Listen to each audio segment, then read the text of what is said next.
Okay, here's what we're gonna do. It's already 2 o'clock in the afternoon on day 3.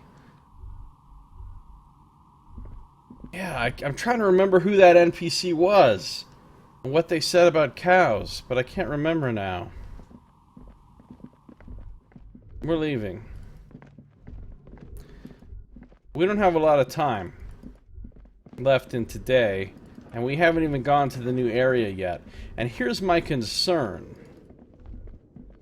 My concern is that if we don't go to the new area now,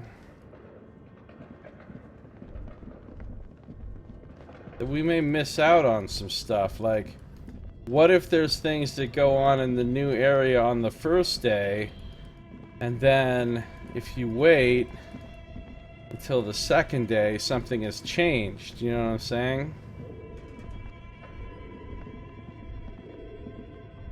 Exactly. What if there's an Elodie situation? So, I know I can come back here. So what I'm gonna do is,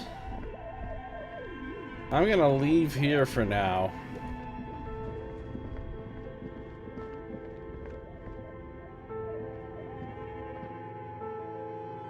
And,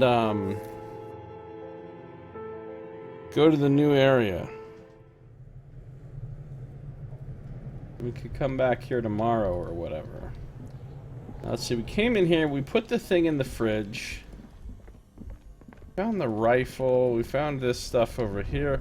And there's another staircase out over here, and I'm hoping that maybe we can get a back exit out of this area so we don't have to go through the bookstore, which might allow us to get in here after hours, which would be fantastic.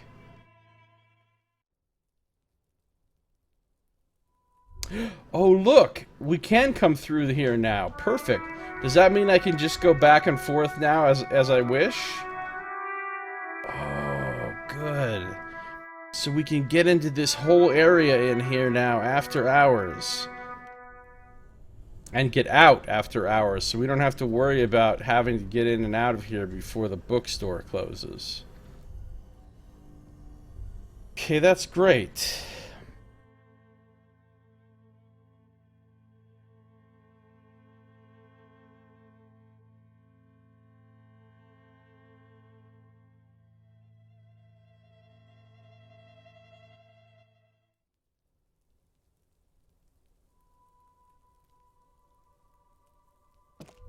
Okay, so let's see where we're at here. 12, 12, 13. We got some very high skills in my chosen skills.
Clinically insane.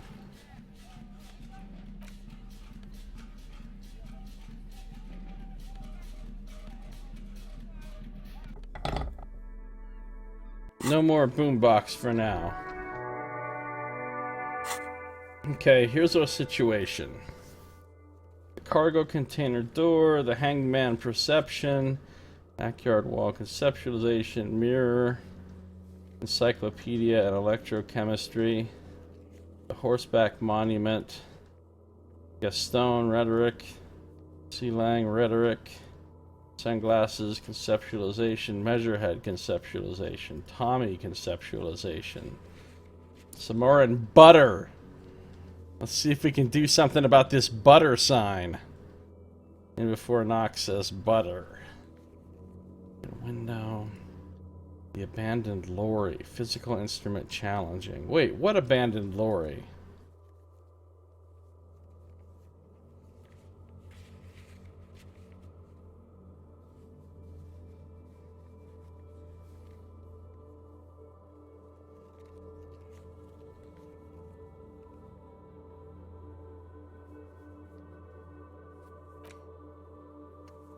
Confront the Hardy Boys. Talk to Titus about that. Talk to Claudia when Kim's not around.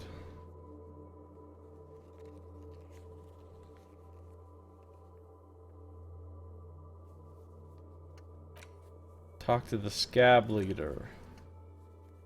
Little girl in the fishing village. Find my heraldic bird. Find the armor pieces. Let Evart know you unlocked the door.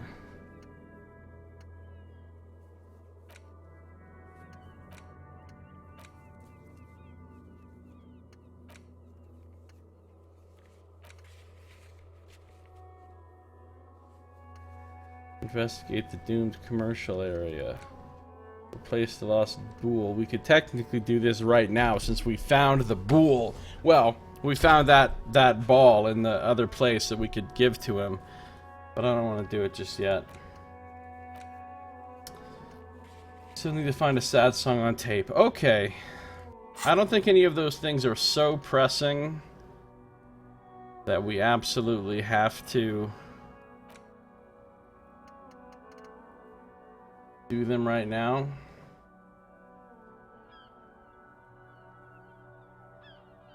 Which means now's a good time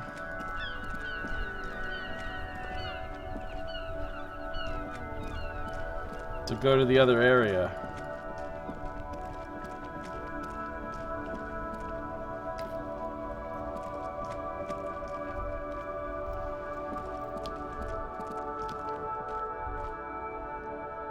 So we gotta lower this bridge here.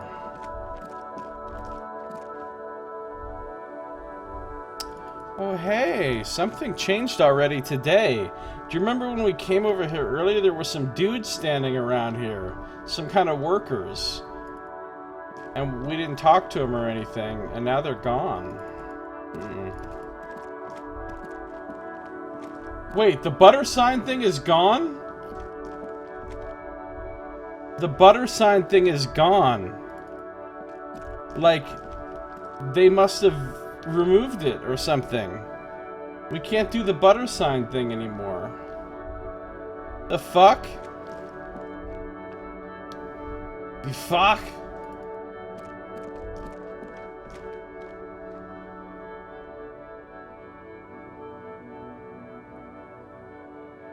Divine butter.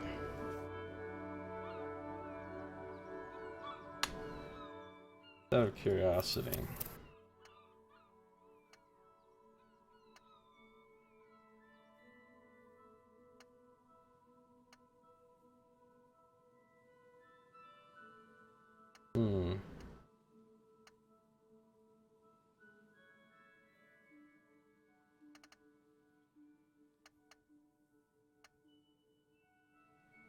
Well, too bad, I guess.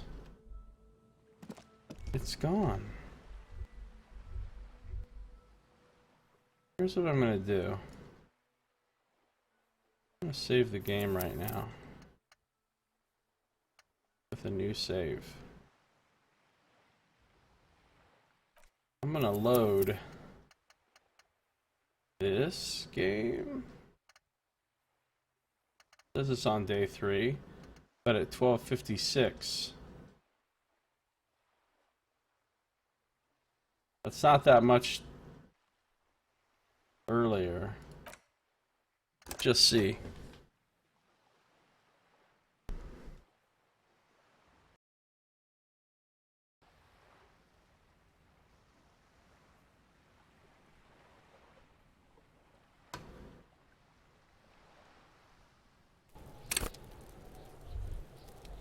This is before we fridged the body or anything.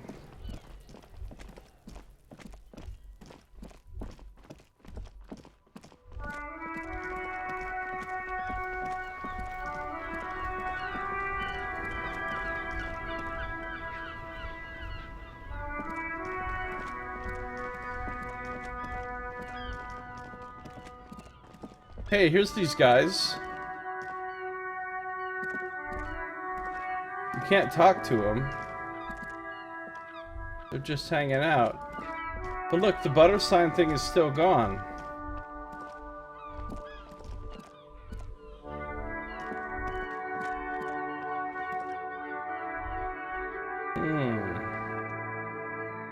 Okay, hold on.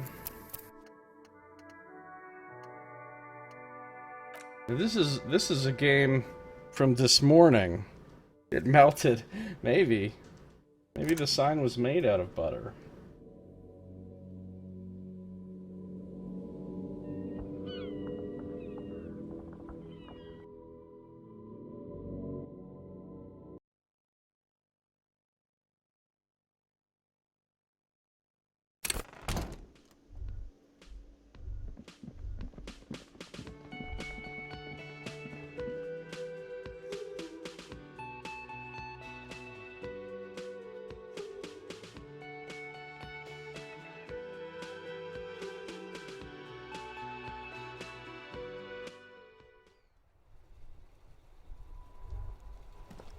So it's 7:30 in the morning. Let's see if the butter sign is still there.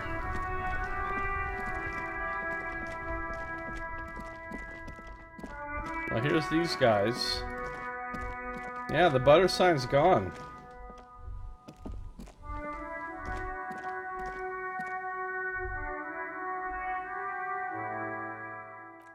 So if you don't figure out the butter sign thing on day 2, forget about it.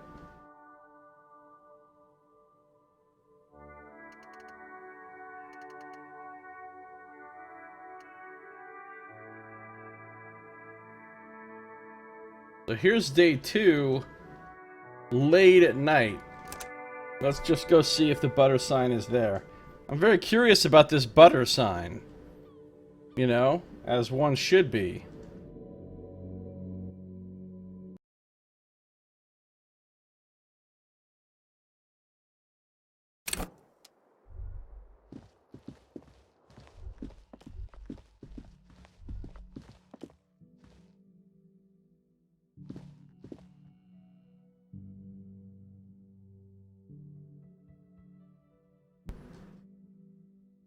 As one should be.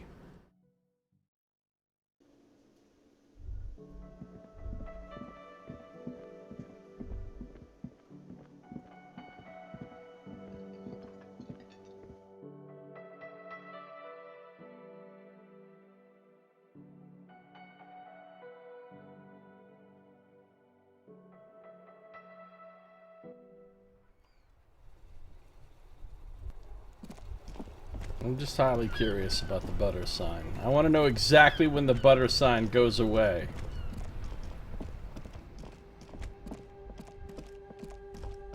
Oh, the butter sign's still here.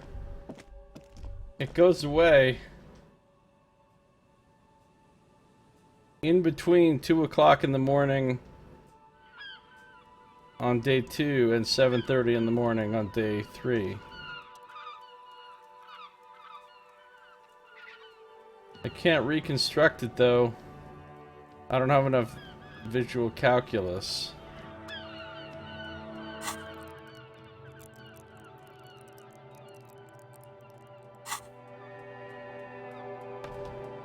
So I will never know. Until my next playthrough, I will never know about the butter sign. The butter sign is a Lodi.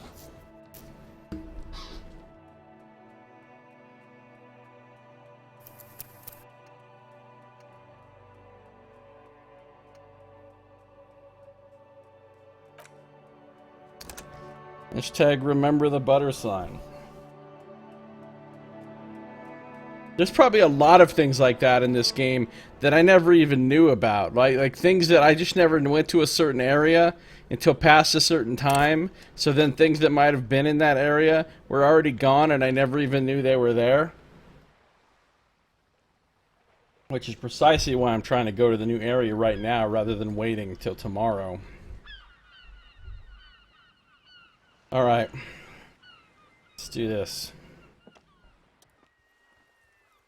Pull the lever again. Closed it. You grab the handle and pull the lever up. As soon as the metal connects against the contact pins, you hear a loud clunk. Then, the water lock starts moving.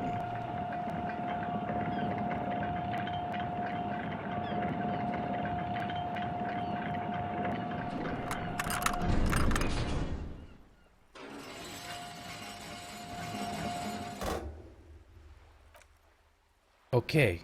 The lieutenant looks across the canal. If we ever need to get to the coast, then this is the way. But please, contain your wanderlust for now. I don't want us to get sidetracked. Not with everything that's going on. Of course we're gonna get sidetracked, Kim. Focus on one thing, achieve it, then the next, he thinks. That's the task chain. Kim.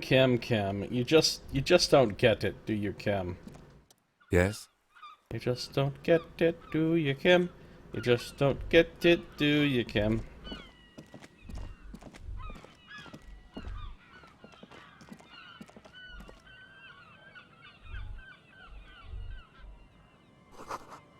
The radio relay hums with electricity. Okay, I found some money. What's my perception? 7. Pretty good.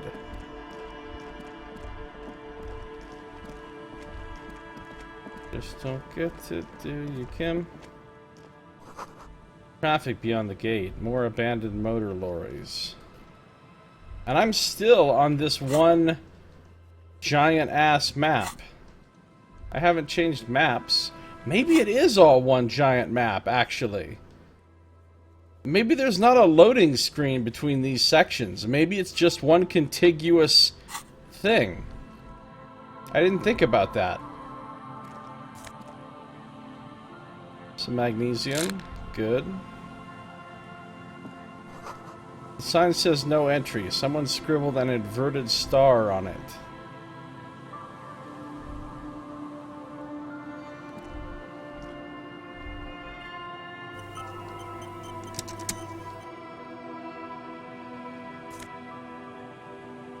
Jamrock biker cop sunnies.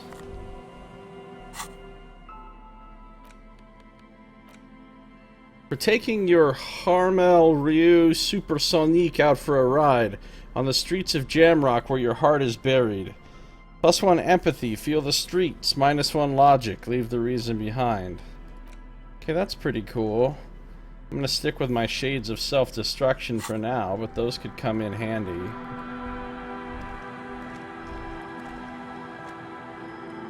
I think I'm going to...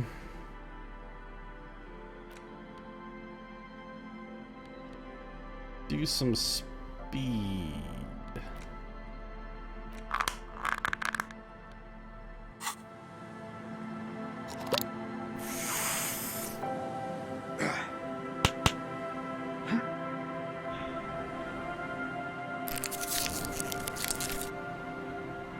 As I'm wandering around a new area, I kind of want to have the highest perception possible so that I don't miss anything.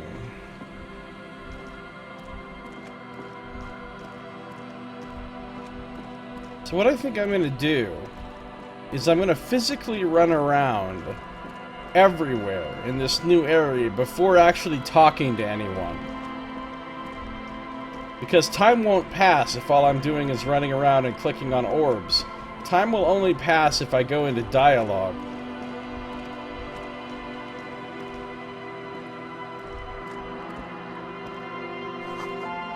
A breaker box to power the radio pylon above you. Maybe there's something inside? Somebody just randomly left their 90 cents in this breaker box. Why? We don't know.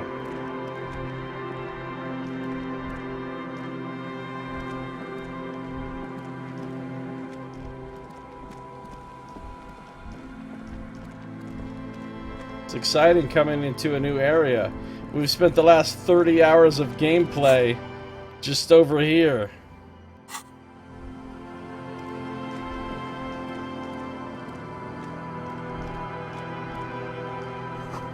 Someone has broken down the fence and the barbed wire.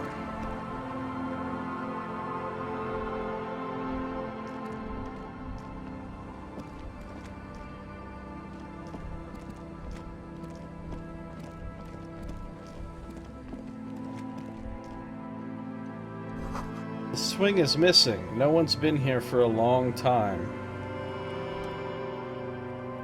Rust peels off the bent iron posts of the swing. The wind whistles through the skeleton of the small house behind you.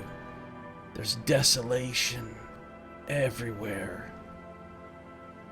What happened here? In this yard? The lieutenant looks at the small building. A flock of gray swallows takes off in the distance. Someone thought they could have a summer house in a block obscure for cheap. It didn't work out. They abandoned it about a decade ago. Wait, what's a block obscure?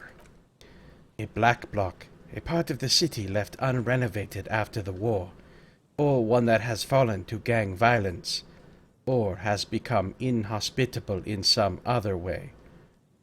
Or so this part of the coast is a block obscure? Practically. It's not an official term in any way, but... He spreads his arms. Look around. No sewage, broken power lines, crime, drunks. Life is tough in the blocks. It's no place to build a summer home. Maybe they left something useful behind? Yes. For you to pick up as part of the Jamrock Shuffle. He gives you a weary smile. It's not meant as nagging, just an observation. We should move. I don't think we will solve the murder with forays into the urban hinterland, at least in this phase of the investigation. Don't you worry about what forays into hinterlands we should or shouldn't do, bud. Descents. The wind is corralled by the 4-story buildings around this yard. Okay. Well, there's lots of money around. I mean, not lots, but lots of small amounts of money. Glory, says the graffito, to the ghosts of us.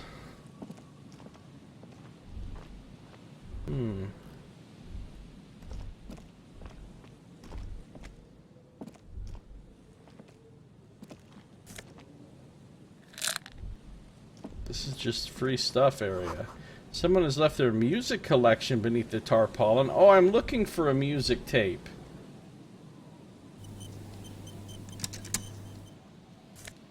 Oh, I found a tape! And that's the song we were looking for too, the sad song. I can do karaoke!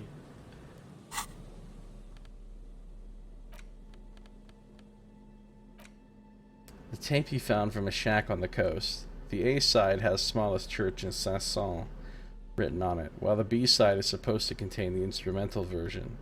It requires a boombox to play. Hey, Fire, that's me. Hey, Splode, good to see ya. Gonna get some quick snacks? BRB, alright, cool. Enjoy your snack getting. Get some good stuff. The porter reel is just what you needed. The reel's attached to the apparatus with a satisfying click. The tape is routed behind the magnetic reader. Let's come back to that. Let's try to remember that later. Don't let me forget that I have that tape. After I'm done exploring this region over here.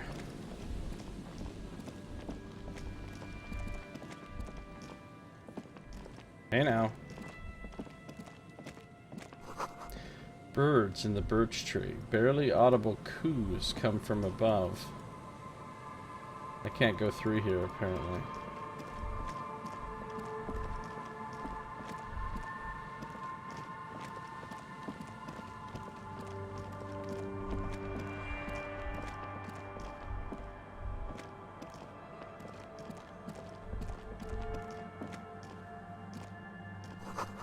A creaking ahead. A broken axle grinding. Ooh, it's a motor carriage. Of some type. Wrecked here.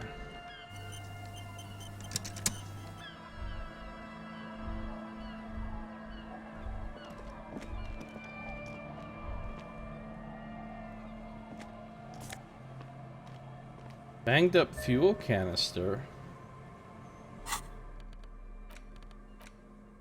A dented stainless steel canister for transporting and storing heavy fuel oil. A logo on its side has been partially stripped over years of use. The government issued red dyed fuel oil inside. Looks like paint, though it smells much, much worse. Oh, that's like what Cindy the Skull is using for her mural. The bottle, drained of all its booze, is frozen to the ice. The ice just off the coast crackles, shifting.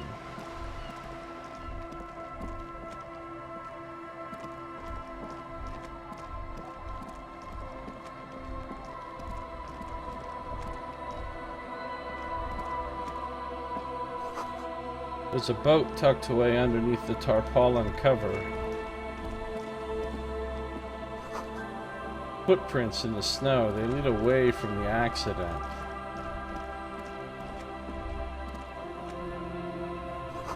The underside of the boat has recently been tarred. Tar that boat. Tar that boat.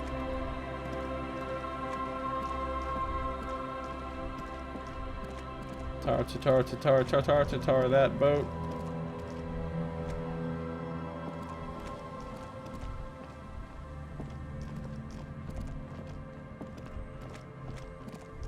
Not a lot of people out here. This is very desolate. Through the broken glass, dusty shelves, and a forgotten chair. Oh, we got some hair. Alright, there's a place we can go inside. I guess we'll check it out.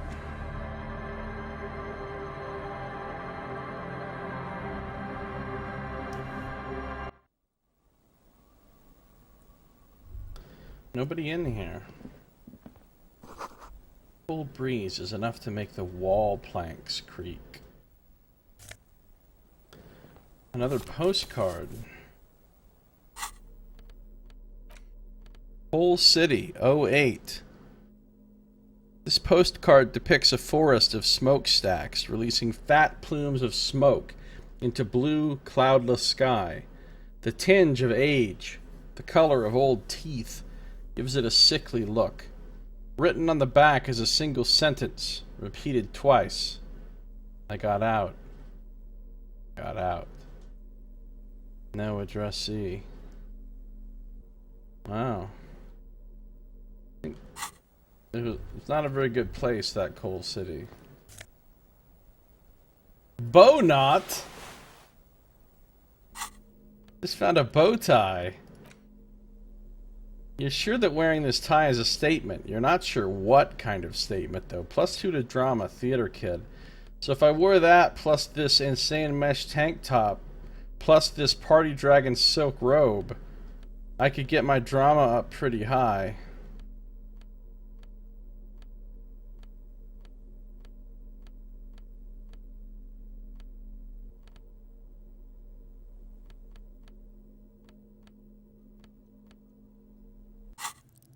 Well, I mean, I could get it up to 4. 5 with a cigarette. Drama is the skill of Nox bluffing. I see a dark red chair in the dim light of the room. It's only a red chair. Just a red chair in an empty shack, with what looked like a dusty bow tie on the shelf. Nothing to see here, right? Hey, Kim, where are we? In someone's abandoned shack, on the coast, in Martinez. He looks at you, in a raver shop. What's with the red bow tie? It's just a piece of clothing you picked up. You do that, officer. You collect clothes sometimes. He sounds a little worried. It's an odd habit. You better not fucking think about ditching me for some shitty cum-stained bow tie! You and I are gearing up for the final showdown. It's gonna be off all walls. You wait and see. Your necktie sounds very scared. Never take it off. Yes, agreed. You should never take your necktie off. Ever. What's with the red chair? Nothing. It's just a piece of furniture. He looks at the chair, gathering dust. Red paint is peeling off of it. Looks like blood, no? Alright, let's move.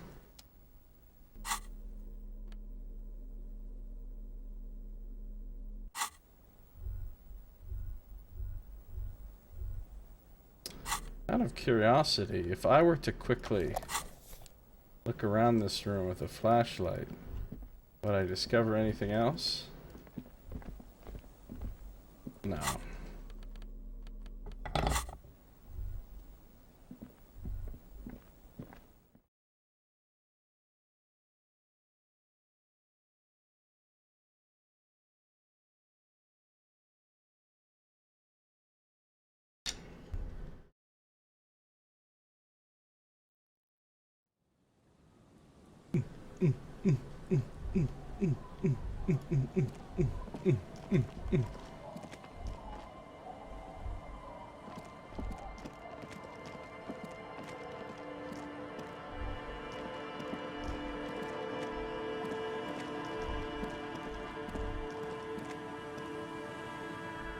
Sounds of life in the north. A washboard scrums filth from fabric. You can actually hear the sound.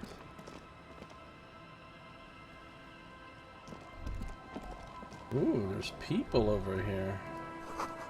Bushes are too thick and thorny to pass through.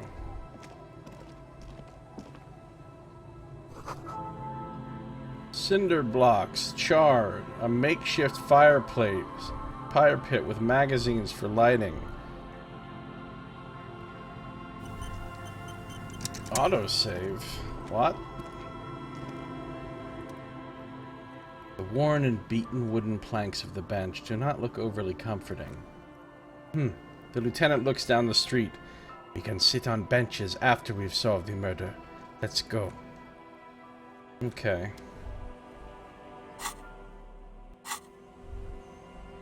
I don't know why it's acting like... I mean, I don't know why... Ooh, some inter-isolary trousers.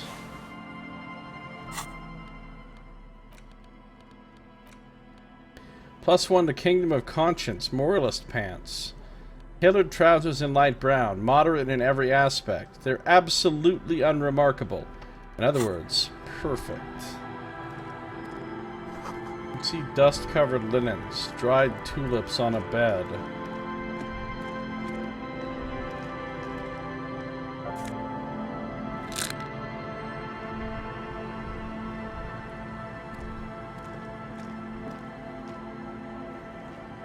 This says Allez-vous-en.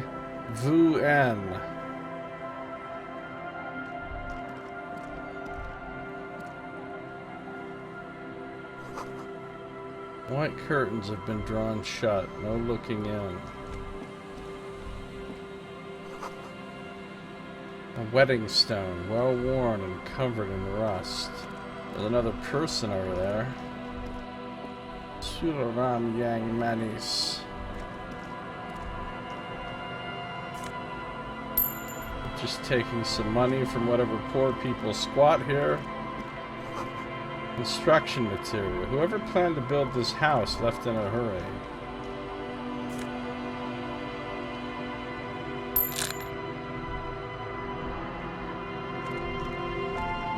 Kids.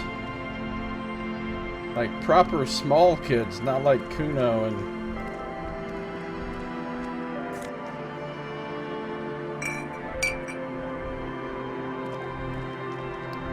There's some desperate squatters, presumably.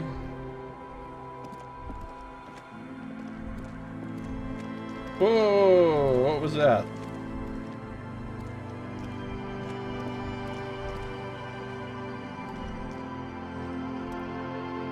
You stop mid-step and put your hand on the garish necktie. That bottle, Breton! Just look at that bottle! Where? Bottle? What? In his drunk's hand on the pipe there, glowing blue. A mysterious, otherworldly blue, filled to the brim with holy mysteries. It's hard to know what exactly... Wait, that's the wrong voice. It's hard to know exactly what your vivid interior is speaking of here, but I'm guessing it's got a lot of alcohol in it. Okay, cool. What do I do next? Oh, I think this is about so much more than cool. Please go talk to him. See what it's about. I'm drawn to it. Okay, I will. But not yet.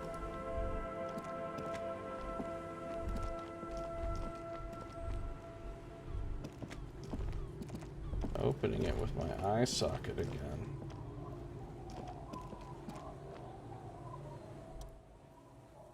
Drop in temperature. Easy flow of air. Empty street. Before you, a thoroughfare unjammed with lorries. No more drivers smoking on hitch steps. Just silence. What does the smoke smell like? Chemically sweetened. Across the road, a forgotten bus stop. Corrosion has opened a hole in its roof. An elm tree watches over the building. Its branches are dripping with rain and snow. The road is smooth and motley. Craters filled with a black asphalt. The asphalt first laid is gray already. A row of tenements are under construction in the distance. Who are the people who live across the road? Tub warm with water, white with soap. A man bathes while radio waves transmit the lottery numbers. 418. 4. A modern washing machine rattles a drawer full of silverware. His boyfriend is on his way home. He brings tins of meat and vegetables with him. Their pockets are heavier with money, but only slightly. What about the bus stop? Number 312D. Young girls used to come here, huddled up, hoping for more warmth than their thin coats gave them. The bus took them to school. It has not run for 8 years. There were not enough girls to sustain its cost. What about the road? Craters pocked the surface. Children played in them, till heavy trucks full of black pitch rolled in. The landowners have filled the craters with money. It's a vital artery, flow of trade.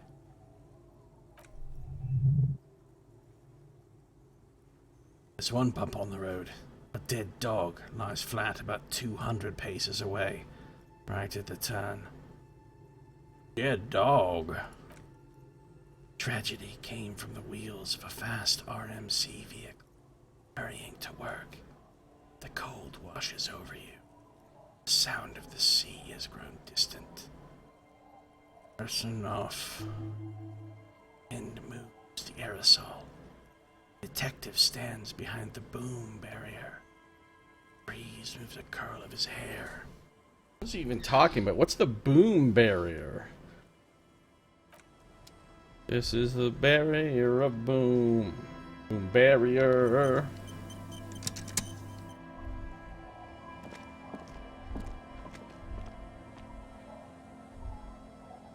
Oh, I see. There is no further going this way. We've reached the edge of the map.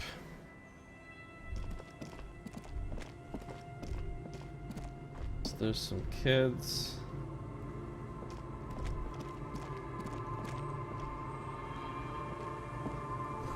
The street sign is illegible below the graffito. Hard to see the details. The colors, all warm and welcoming, are cozy though. Book, a primer for small kids. We're stealing the books from the children now.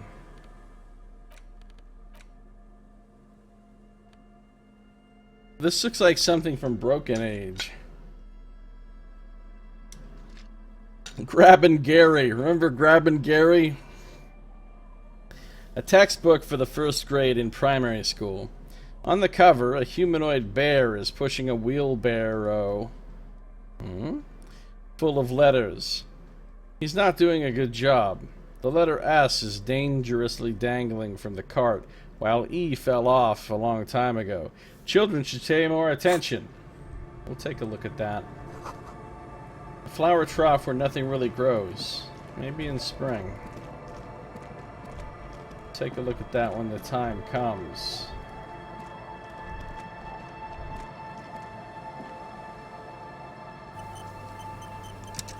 Super picky. A little back swallow circles above you. You hear it chirrup.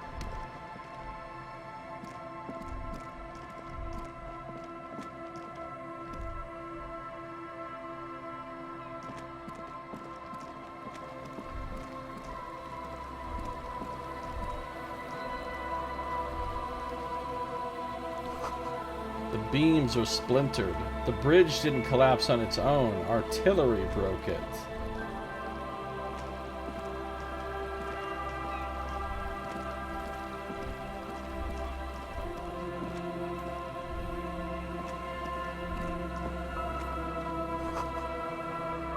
Rusty letters read Mazoot.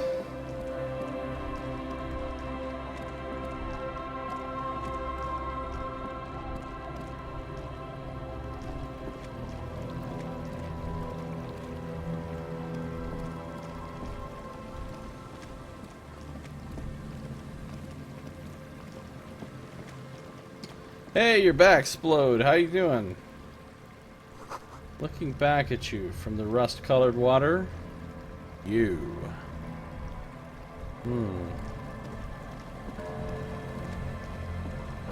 Anyway, I'm doing good. I'm doing good. How about you? Did you get some good stuff?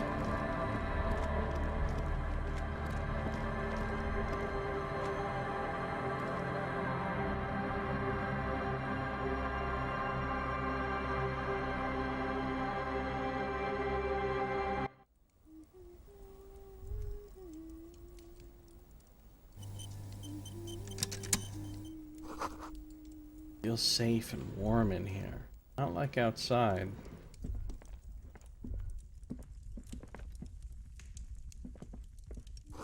Industrial coal pellets burn with an orange glow. Okay. Huh. A ruffled grouse taxidermy. Interesting. Since, the cafeteria manager, Gart, has a taxidermied bird. This is worth a lot. The dead body of a grouse stuffed with some unknown material. From a distance, it might just pass off as the real thing. The bird itself looks extremely ruffled and slightly grumpy. I can't talk to this kid right now. Come back. Kettle chips, backyard barbecue, a few drinks, and some beef jerky. See, that's what I'm talking about. Got some legit stuff there.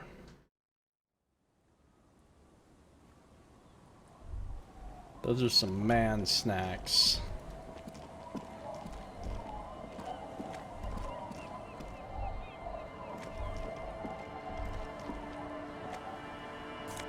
I like how I'm just stealing the money from these really poor people.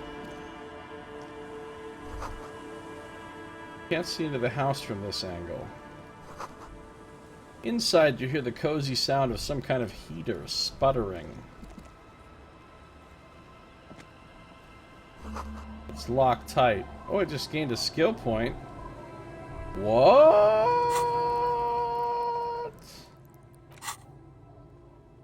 Well...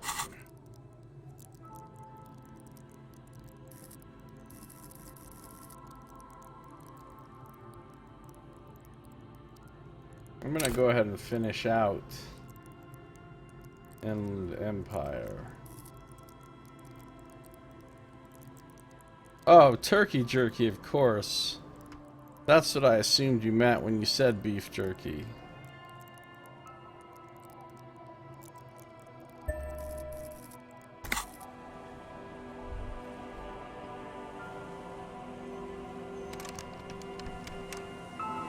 Do I have my pry bar? I do. I guess the pry bar isn't going to get it done. I have to find an actual key.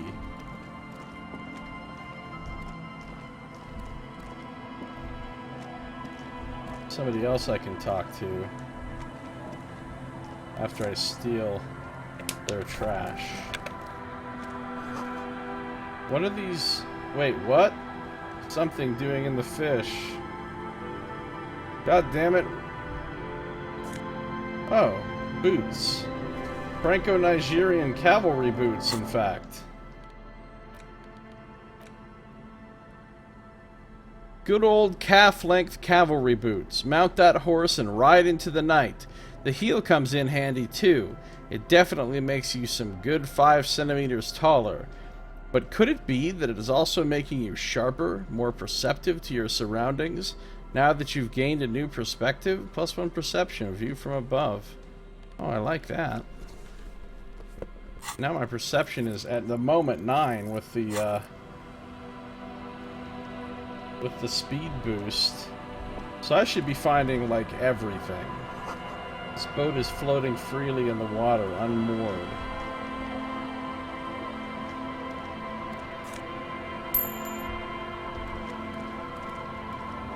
That is how shoes boots work, yeah. That's how they work. The planks creak beneath your weight. The ladder leads to a school of fish, swimming in the kelp.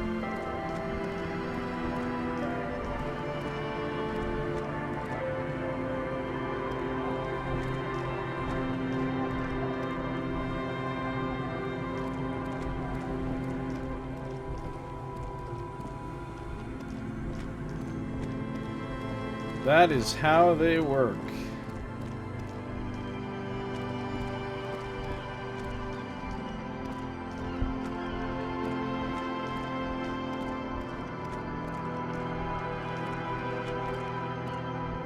Wait. I've come the wrong way here.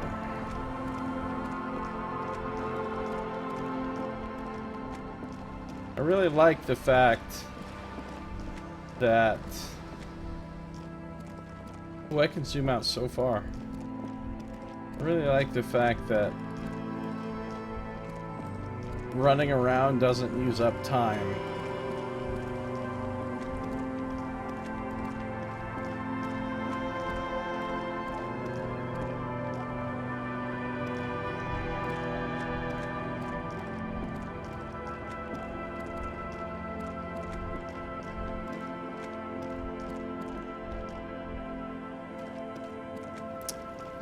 Yeah, man, Splode. I'm going to be playing Outer Worlds as soon as I get my new PC.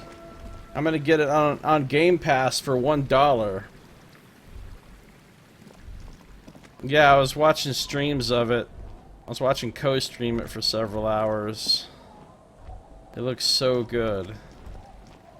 Yeah, the PC is ordered. I just have to wait for them to put it together and send it to me.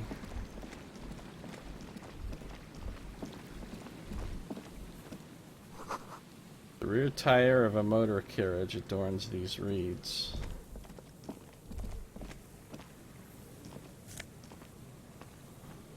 Drugs.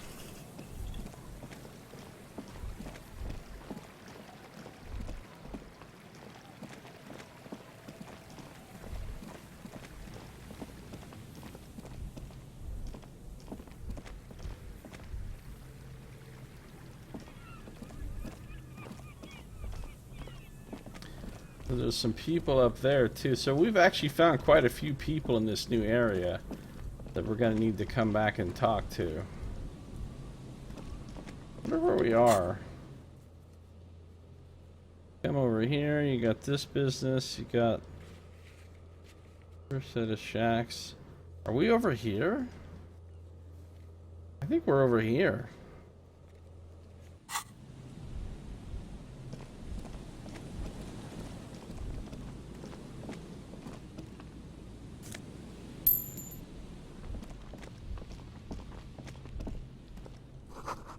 No boat in the boathouse today.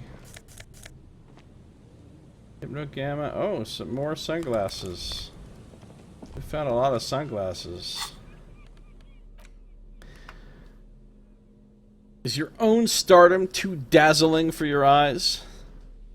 Can't bear to look at your own fabulous reflection in the mirror? Then these classic oversized sunglasses are for you. +1 savoir faire. Dazzling reflexes, -1 visual calculus. The mirror lies. Okay. So much happier.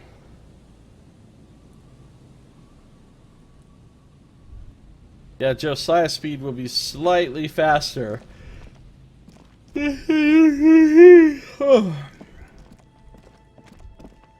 Yawn attack. Yawn attack. What's that? Is that like an old shell? This was a battle zone. The boathouse is shoddily constructed. A strong breeze might blow it over.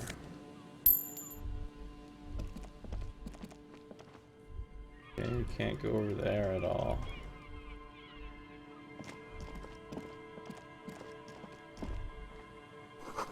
Ancient paint is peeling off the roof of this shaded bench, covered in rust.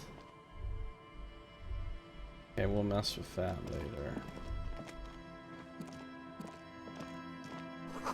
Sign says Entrée interdite.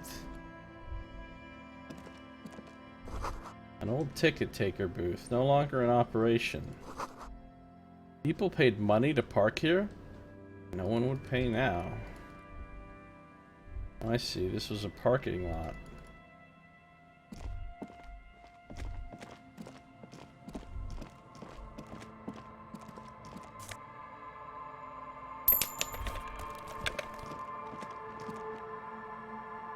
What's up, Tom? How you doing? Welcome. Slept like 14 hours? Nice. Yeah, I slept 12 myself, but it was a good while ago. Now I've been up for like 12 hours or almost. So, ooh, some potent Pilsner. It was nice to find more booze. A sturdy bottle of beer that tastes like piss. Not that you would know how piss tastes like. Just a guess. The label says it's made in Revachol by Lafayette Potent Brewery.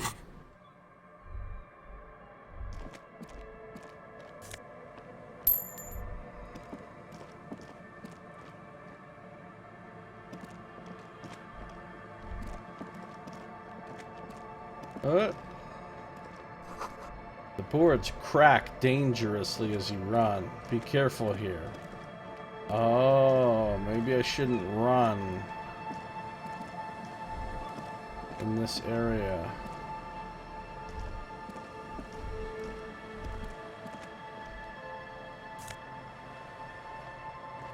Ooh, another found item. A found hat this time. Peepo hat. +2 to logic. Ultimate peak focus. -1 to perception. Eyes on the road. I don't know. I don't have an exact date yet, Splode. The small wire framing inside this futuristic looking found Peepo hat gives it the aerodynamic shape of a swoop skier's helmet, but none of its protective qualities. Covers the wearer's ears and eyebrows to bring down the drag coefficient. Ah, cool. So I have what? 3 pieces of found gear, and I know where to get the the shoes. I wonder if something happens if you equip like the whole found set. You get a thought or something. It wouldn't surprise me.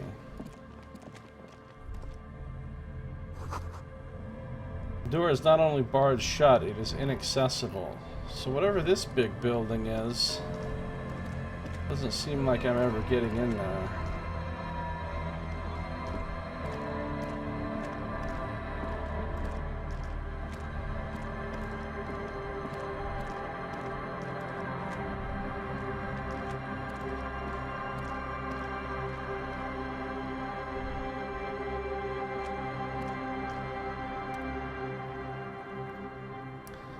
A scattering of bullet holes is spread across the cracked wall, reaching from one corner to the other. My visual calculus is really bad. Ah, thanks, Splode. I really appreciate those bits. Really appreciate it. Thanks a lot, Splode. It's really nice. Look, Kim. Even more bullet holes. Something definitely gone down here. Correct. The lieutenant examines the wall closely. The density of the bullet holes is unusual, even in a general average bullet hole frequency in Martinet's sense. Grim affairs. Meaning, this is a lot of bullet holes. He brushes the wall with his hand. Looks like fully automatic rifle fire. Something you don't see these days. Why not? I can get my own bag of turkey jerky, hell yeah. The manufacturing and sale of automatic rifles was curtailed after the revolution. The destructive power of such tools proved to be too much. We do need to retain some humanity in this world. Oh, there's no way I'm gonna get this. Even if I can beef my visual calculus up somehow.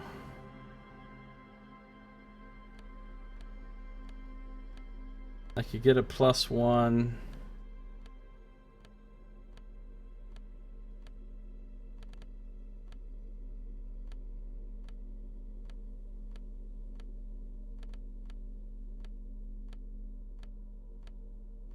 I could literally just get a +1.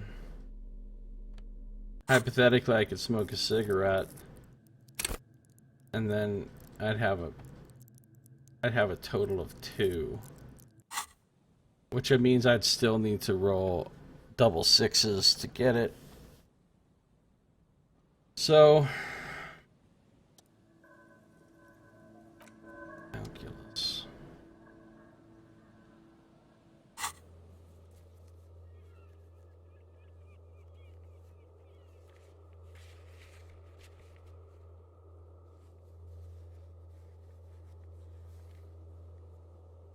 I can never do Samar and butter now.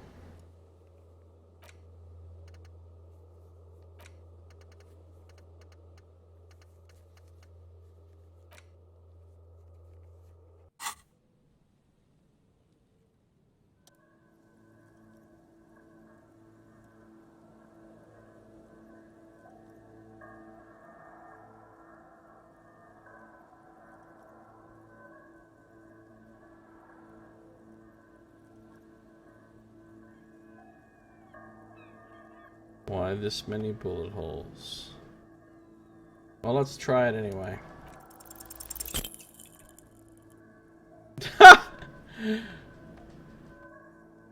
Unable to piece together the big picture just now. There's a hole in the hypothesis. I'm dumb. The scattering of bullet holes looks like one giant smiling mouth. Smiling its deadly smile, laughing at you and the world and the living. I'm dumb. Alright.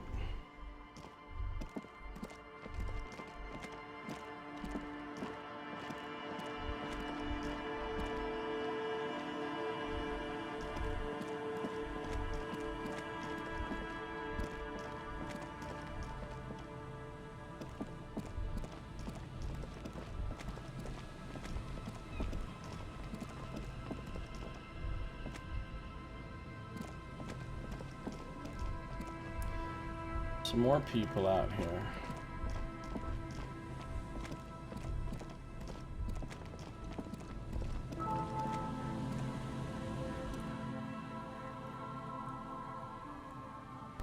That patch of reeds over there. It's a great place to hide something.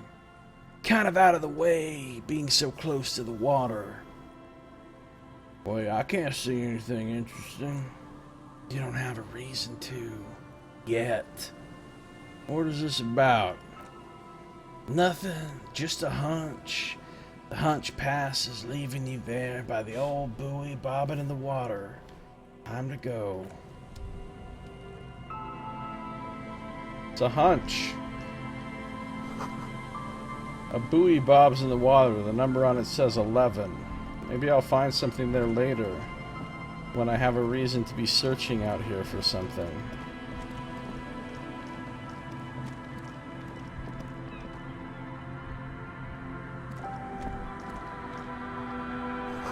Tiny cages, carefully constructed. These soggy logs smell of ignition fluid. Still, they won't light up.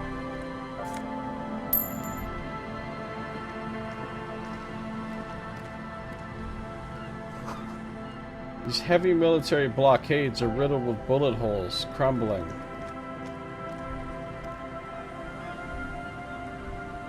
Crumbling bullet holes. Okay, so this is a dead end over here. Don't you ever wish Helmdall was a real place? Fuck yeah, I do! I'm wearing my Man from Helmdall t-shirt right here. Love me some Helmdall. I got 2 books of the Helmdall series.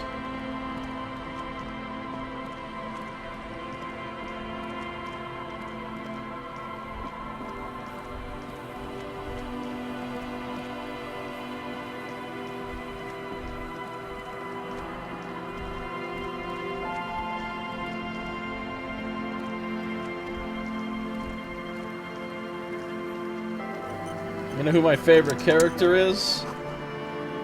Should come back here when it snows. Strange feeling. It passes quickly. Helmdallerthor. A kick drum pulse. The music is coming from somewhere on the ice. There's music coming from the ice?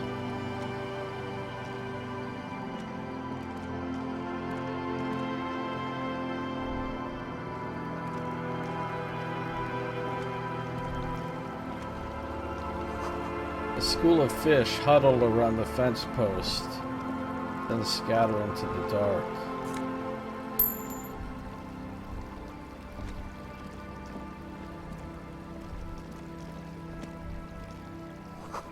Full of holes. Could the posts hide treasure? Look inside.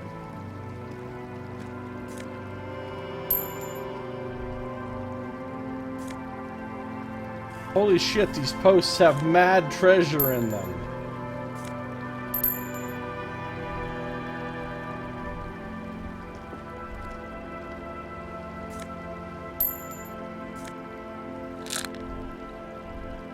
So much treasure.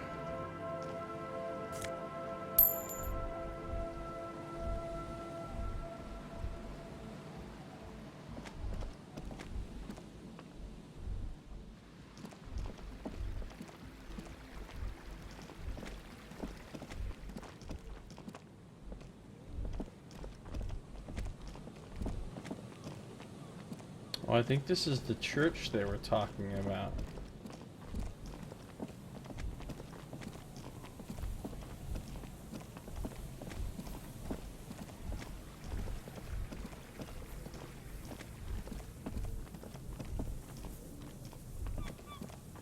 Feld Electrical.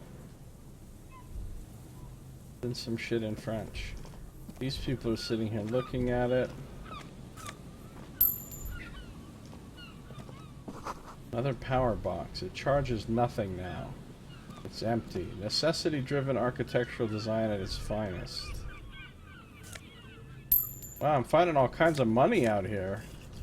And shitloads of medicine. The fence blocks the path. No way on from here.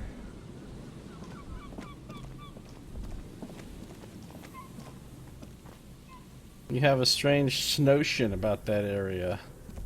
Oh, Knox. See, what is this place? It's like some kind of old factory or something. Bars cover these long, dusty windows. The remaining windows rattle from a strong gust of wind. They're covered in a thick layer of grime. They must have been like this for 40 years. Try to see inside. Dripping water falls from a high place. All you can see is the shadow of a collapsing staircase. Lieutenant, can you make out what's inside? No. He shakes his head. The windows rattle in their frames. I won't even try. You know, he takes his glasses off. I had a partner once. They called him Eyes, because he had to show me things. It's that bad. This partner of his, Eyes, things didn't end well. It saddens him to say his name. Don't even ask. He wouldn't answer. Maybe some other small talk? Can you still shoot, though? Well enough, actually. It's odd how that works. I'm no sharpshooter, but I pass my shooting courses 7 out of 10. 7 out of 10? I mean, being able to shoot accurately is one of those things that's pretty important. 7 out of 10 might be fine for most skills that you might have in this line of work, but if 3 out of 10 times you're gonna fuck up shooting, that's potentially problematic.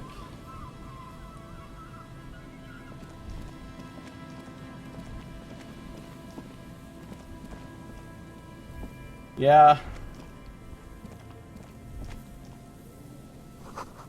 Someone must have worked hard to smash the plastic dome. Whoa. Buzz. Hum. The electricity flows through the wires with audible power. They have power out here. Well, that's intriguing.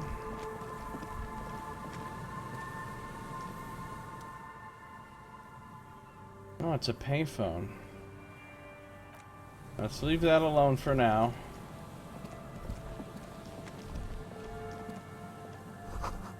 Dead phone. A smashed receiver, like someone hung up too hard.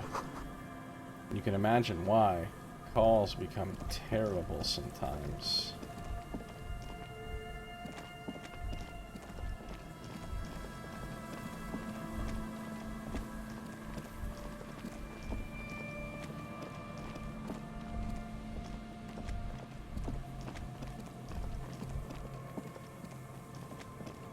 Just remember the tragedy. Yeah, shooting the belt. He couldn't hit it. Then I'm the one that actually shot the body, though. Yes.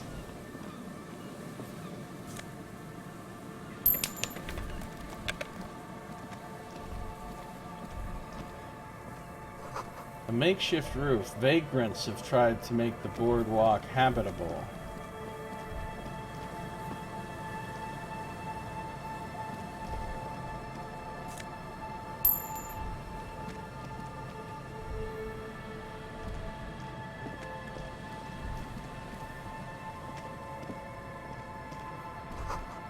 Big wine canister. It's open and empty. Moonshine, probably. Smells like tasty fermentation. So we're like over here. This is where we are. So we've come all the way over to the other side of this big map.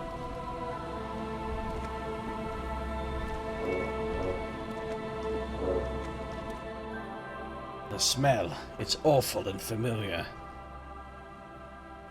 What is it? Don't you recognize it? That hideous pungency. That faintly cloying sweetness. Only death smells like that. Something cold wakes in the pit of your stomach. Fear. Kim, what's that smell? The lieutenant has already brought a handkerchief to his nose. Eyes up, detective. Something's not right here. Yeah, maybe it's a dead body right over there. Looks like a dead body.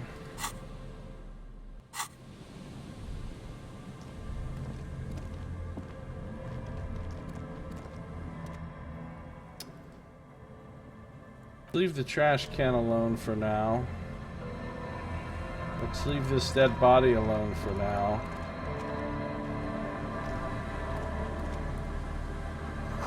It's a long way down to your death from here. 20 meters at least. This coin-operated viewer has been out of order for years. Stop messing with the coin viewer and hold on to something. The wind is so strong.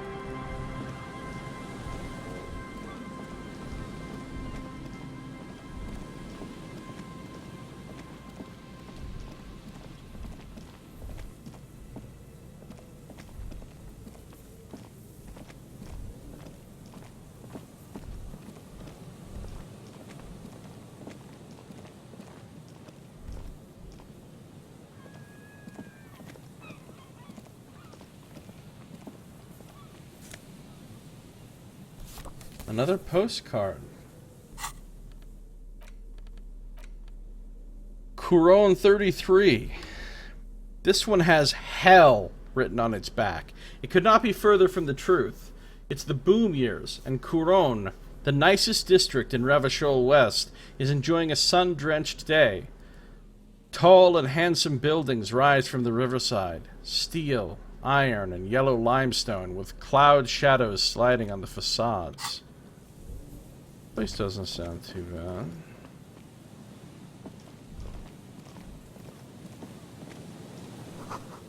A coin-operated weighing machine. That's been used for a decade. So a scale, in other words.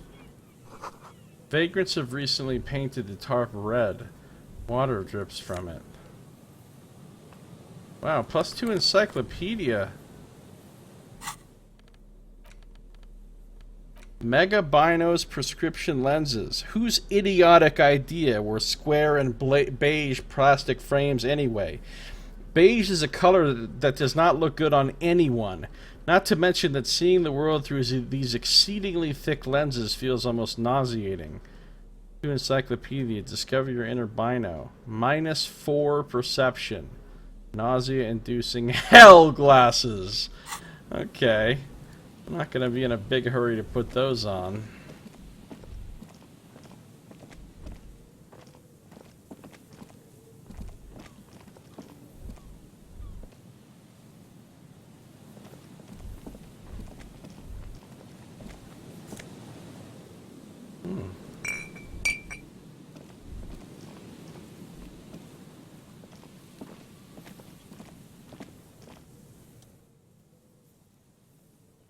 Leave that alone for now.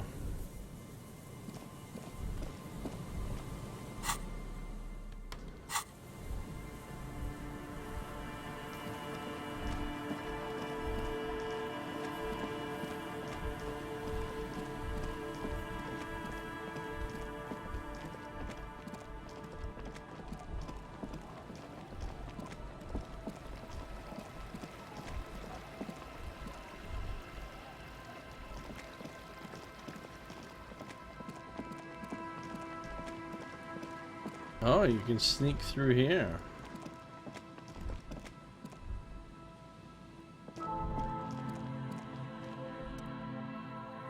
You see that seagull up there? Remind you of anybody? I'm not gonna have a seagull conversation.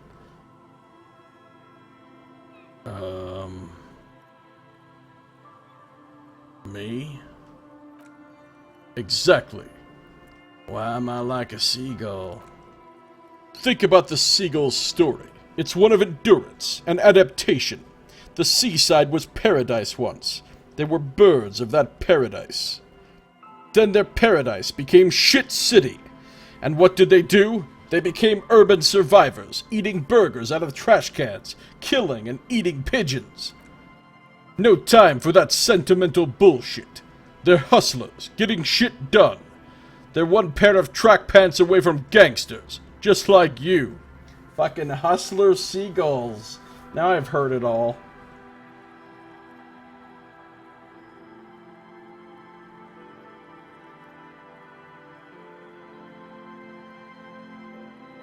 Well, hold on. Have I ever eaten a burger out of the trash?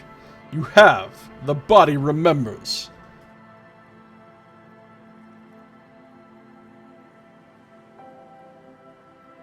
Fucking right. Whatever it takes to survive. I am the seagull. Own it. Steal hot dogs. Shit in the sand. Whatever it takes to keep going. Well, I'm gonna shit in some sand. Well, turkey burgers, yeah, of course.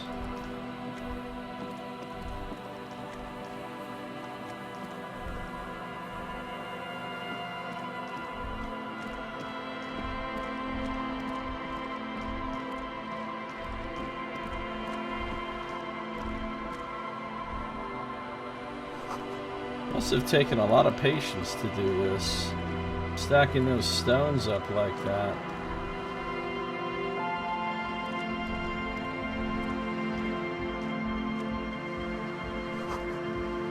Painted with pastels.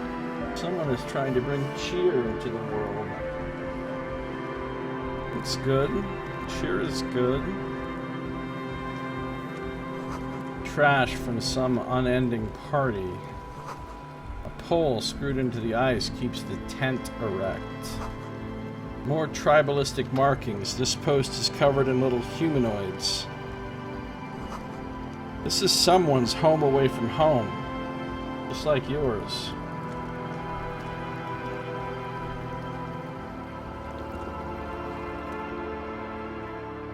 A pane of eternite has been planted into the snow. 2 poles are holding it up. Barely holding it up. It could fall over any minute. A stronger gust of wind might be enough. What is this? It looks like a makeshift bridge. He adjusts his collar against a cool breeze. Could be convenient. Push it over. The pane falls into the icy snow with a soft thunk. We should ask that girl on the ice what's going on here. He gestures toward the young woman next to the tent. We'll get to asking people about stuff when the time comes. There's a tent we can go inside.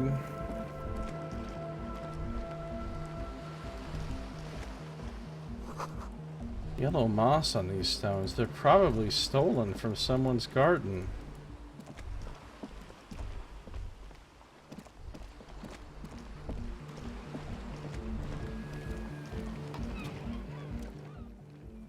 Tent is just tarpaulin fabric, covering a pile of stuff. The flap is open. Inside, 3 young men are listening to some new form of music. It's like nothing you've ever heard. One of them looks at you. Come on! Get in and close the flap behind you. The warm stuff's getting out. No way. We'll come back there. They're listening to some crazy music. I don't trust it. I don't trust their crazy, newfangled music.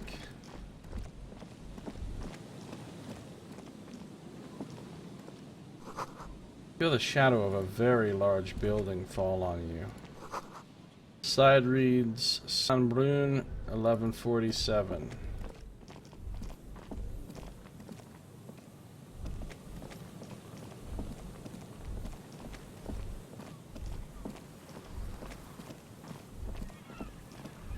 This is a big area over here, man. There's a lot of... What is this?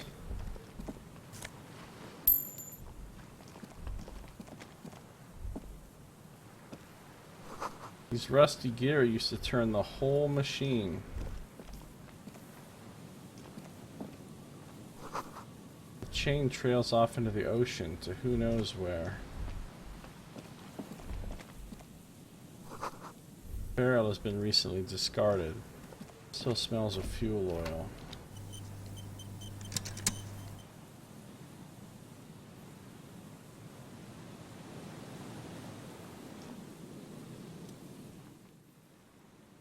Impossible 20.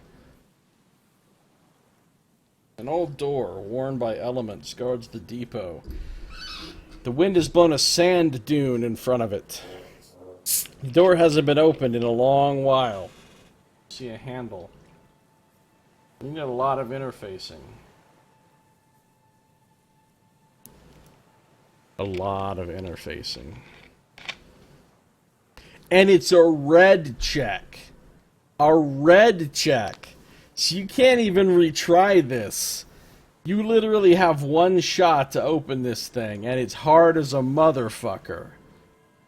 What is this thing anyway? It's military. A service depot of some sort. Used to service what? Probably something that is no longer there. The lieutenant looks the hunching concrete toad in front of him.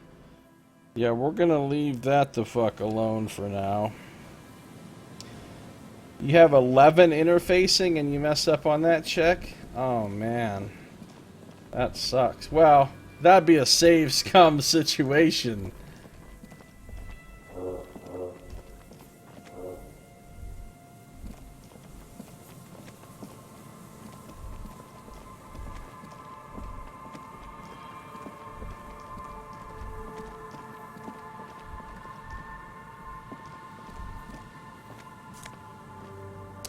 A white polo shirt.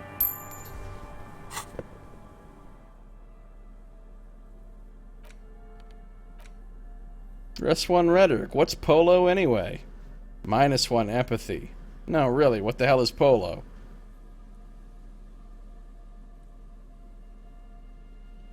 This shirt looks worn and smells a bit. You can't help but wonder who would leave it stuffed in a tear container?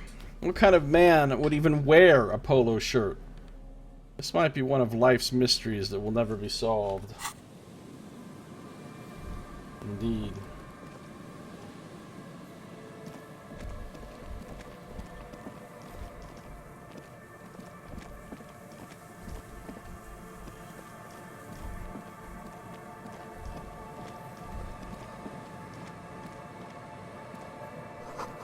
Board rock rises to your south. Casts its long shadow over you.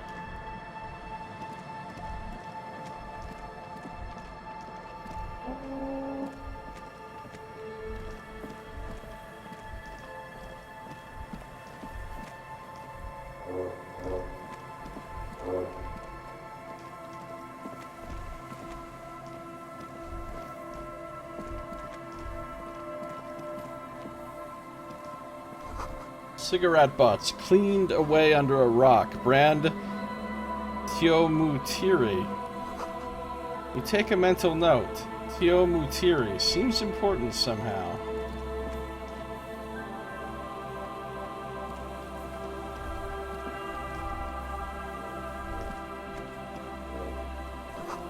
Someone's made a campfire here a long time ago.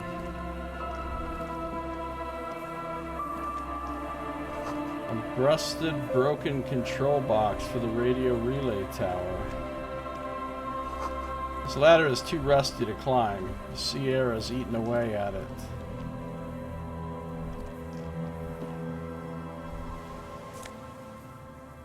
A scented scarf?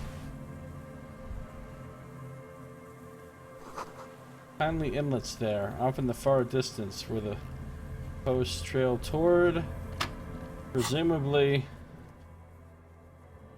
this island over here.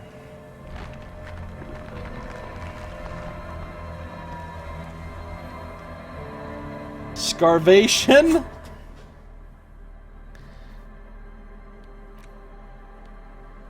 This light springtime scarf smells like men's cologne. Mixed with cheap laundry detergent. Someone must have left it behind, probably from a date? Wear it if you want to delude yourself that spring has arrived. +1 shivers, springtime cold. -2 physical instrument, allergies. Well, as much as I'd like to get some shivers, I feel like I can never take my horrific necktie off because it will feel betrayed. And I don't want to mess up my relationship with my necktie, you know?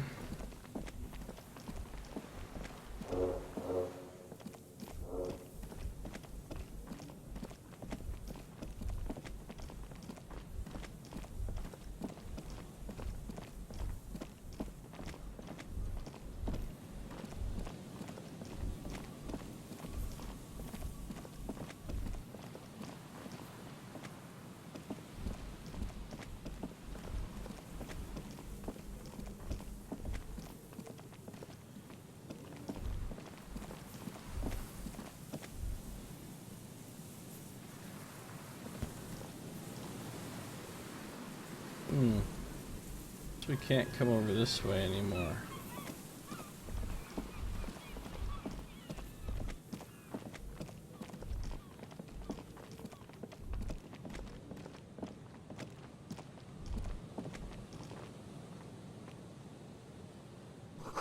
Dusty pews in the shadows. Many seem to be missing.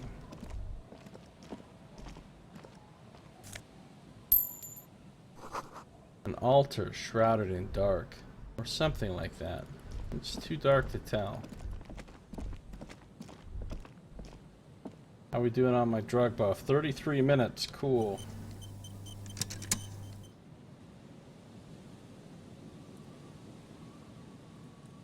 In we go.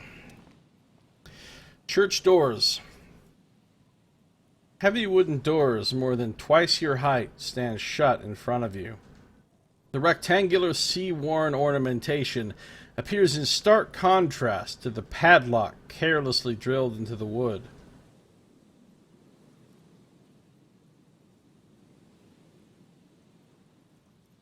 Rattle the doors to see if they open. Nothing happens, only the sound of the padlock rattling against the door. I don't think that's going to work.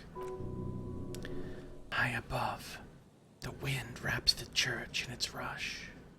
Cold and wet from the ocean bay, it parts around the massive keel-shaped roof. Like a test tunnel washing both sides, the way it has done for 340 years. The wind keeps its distance, so should you. What is this feeling? There is a hole in my heart. Wait, what, Shivers? The lieutenant looks at the padlock. He didn't hear you asking. You were quiet enough. Look at the carpentry. Carving on the door is block-like and angular, like the church itself. Two large beams shoot downwards, sinking into the wood before they reach the threshold. Run your hand over a beam. The surface is smooth from the wind, but moist to the touch. Let's look at the staple. The padlock passes through a staple that's been hastily attached to the wood. Closer inspection reveals that one of the screws is not a screw at all, but a nail.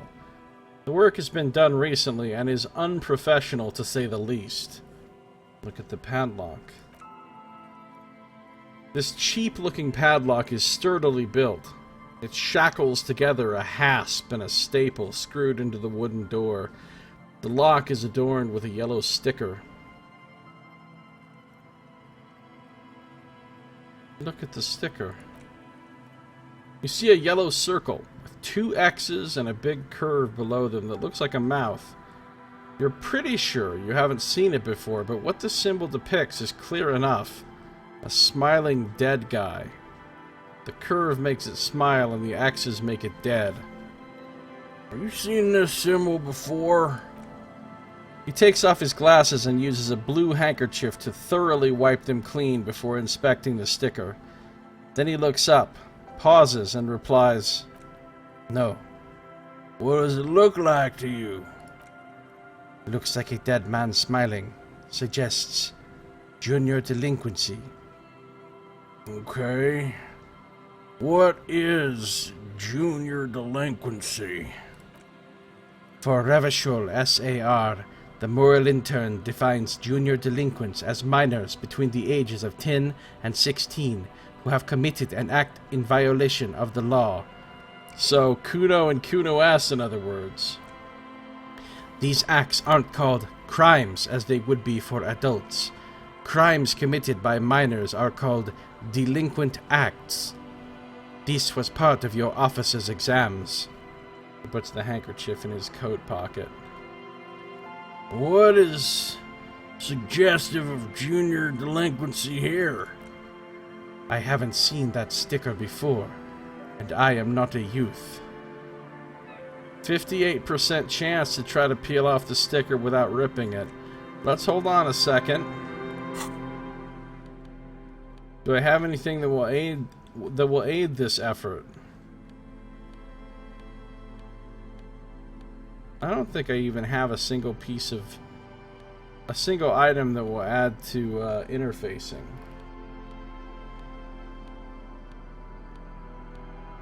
Not a single damn item. There's some gloves I could have gotten on the first day to give +1 interfacing, but I didn't get them. Because I'm dumb. Because my character is dumb.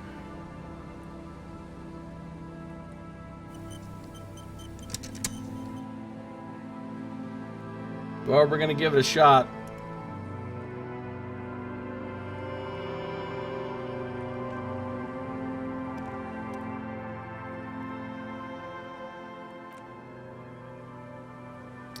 %. Boom. I said boom. Hey, I got it. There's nothing like the sound of a sticker unpeeling. Now it's stuck to your thumb.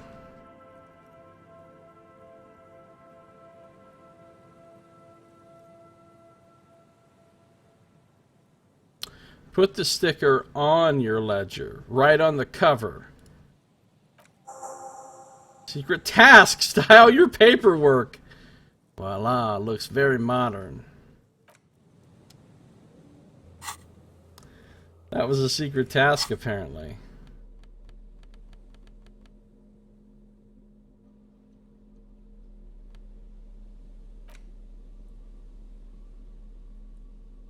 Oh yeah, that's what I'm supposed to be carrying around in my hand. It's my ledger.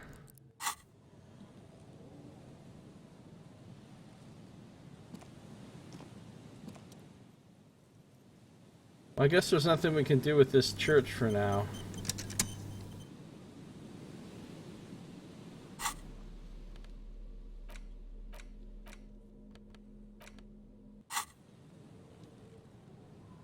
Alright, well, we've basically explored this whole area. There's a lot of things to interact with and people to talk to that we haven't done yet, so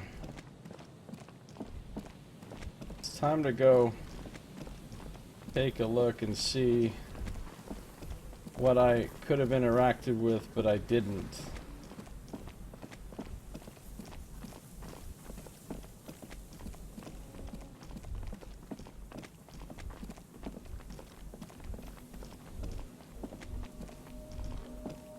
Apparently nothing up here.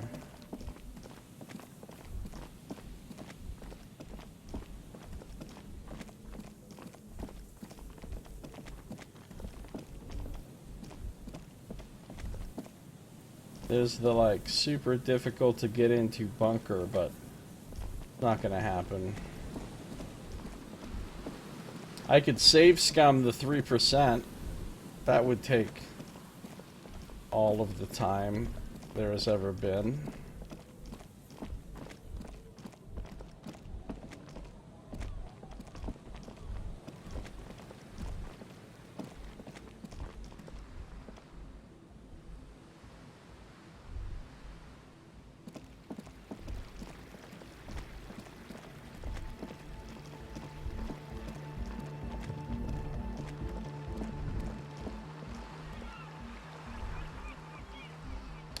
Alright, now we'll start talking to people.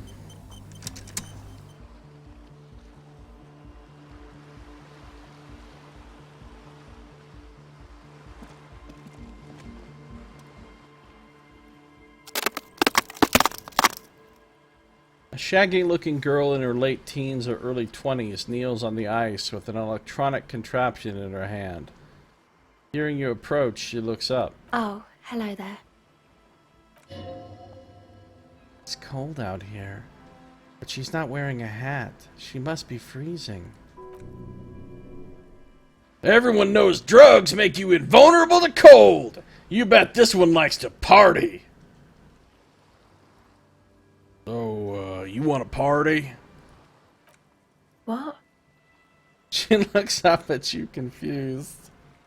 Say it again louder. She might not have heard you over the wind. Here we got thaumaturgy time. It's time to wish her some peace. Do you want to party? Yeah, I heard you. But what do you mean by party? Yes. What do you mean? The lieutenant sounds serious. We get drinks, come back here, sit on the frozen sea ice and drink until we start talking about fucked up emotional stuff. Get drinks, and right there in the liquor store we get those bad boys in us, and then you tell me what you mean when you say party. Oh man.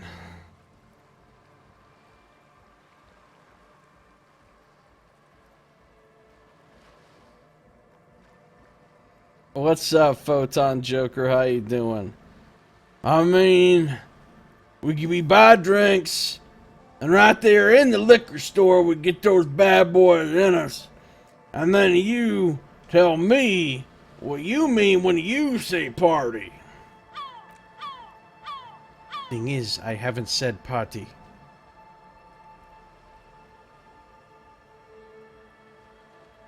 Kim, stop it. You're spoiling everything. And neither have you. Had you let me in on the script of this play before you performed it, I could have gone along. As it stands, the entire line of questioning has been compromised. We have nothing left to do but hope this was a play on your part, and to move on. Now, he turns to the young woman. We have some questions for you. Like what? Well, what's your name? Estelle? Her hair is dyed blonde, with dark roots showing. There's a coarseness to her features. Some masculinity below that timidness. And your surname? Why? I'm from the police. It's for the paperwork. Okay, well, she hesitates. It's Burger. Where's that device you have there? Peace? She breathes on her freezing fingers. It's a portable recording device. It's for field recording. Low quality, but still. And the wires? Actually, just one wire. I picked on it till the braiding came loose. The wire leads to a contact microphone. What's a contact microphone? A contact mic records sounds from inside things, like this ice. Where'd you get the mic from? Same place I got the recorder from. The Palaceum. Probably a hangout for junior delinquents. What's the Palaceum? Oh man, you haven't been to the Palaceum? She forgets herself for a moment. It's the coolest place in this whole drug-addict shithole.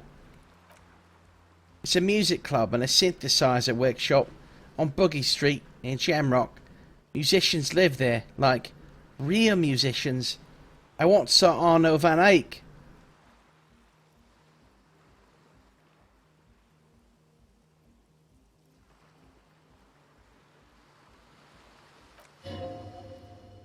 Thinking about it really cheers her up. It's a long way from here, though. Sounds like a place for congregating homosexuals. What?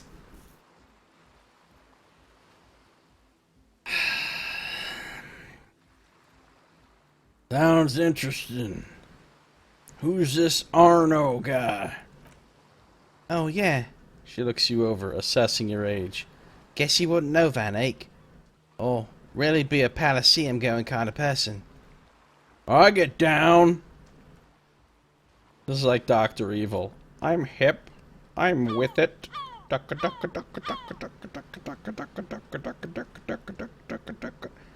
He starts doing the Macarena.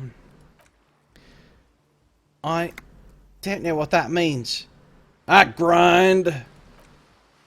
I don't know what that means either. Neither do I, actually.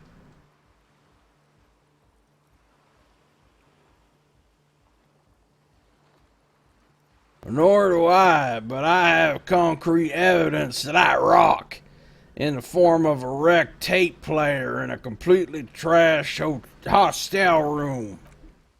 That's cool. She breathes on her fingers. Looks like she doesn't know what to say. You're right.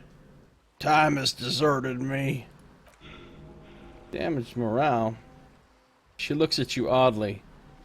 Sucks, man. She squints her eyes for a second, trying to remember something, then lets go of it. Was there something else? About the contact mic, perhaps? How does that thing work? The mic? I don't exactly know. Somehow it doesn't pick up vibrations from the air. The box said it only picks up structure-borne sound, if you like techno-babble.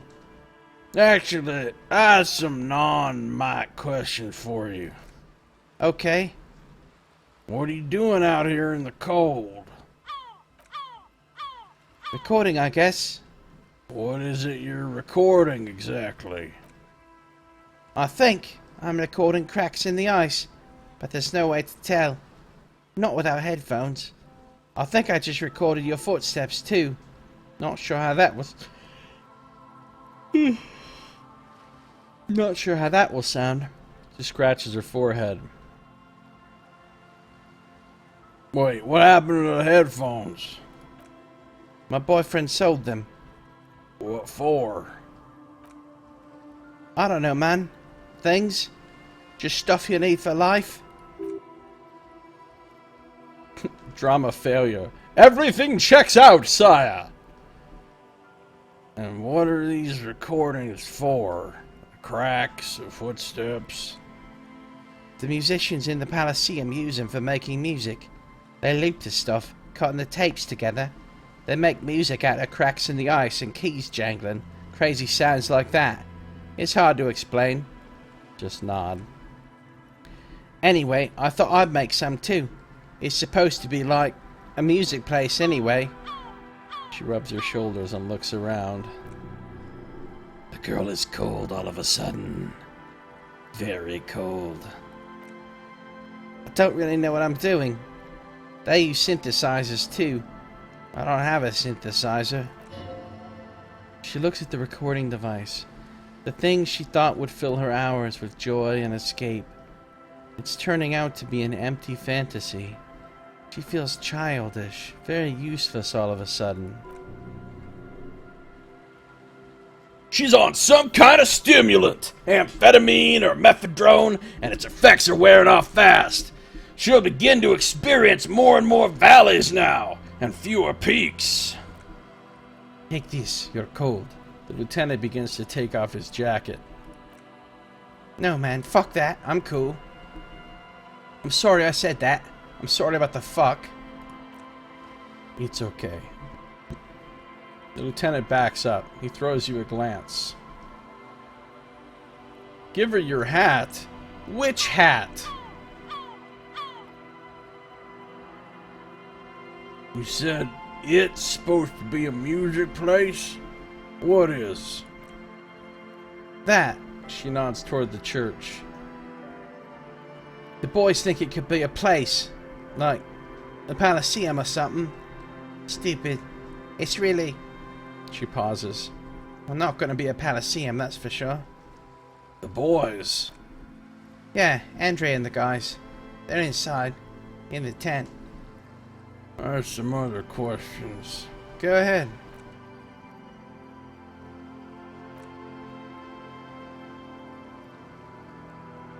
Empathy.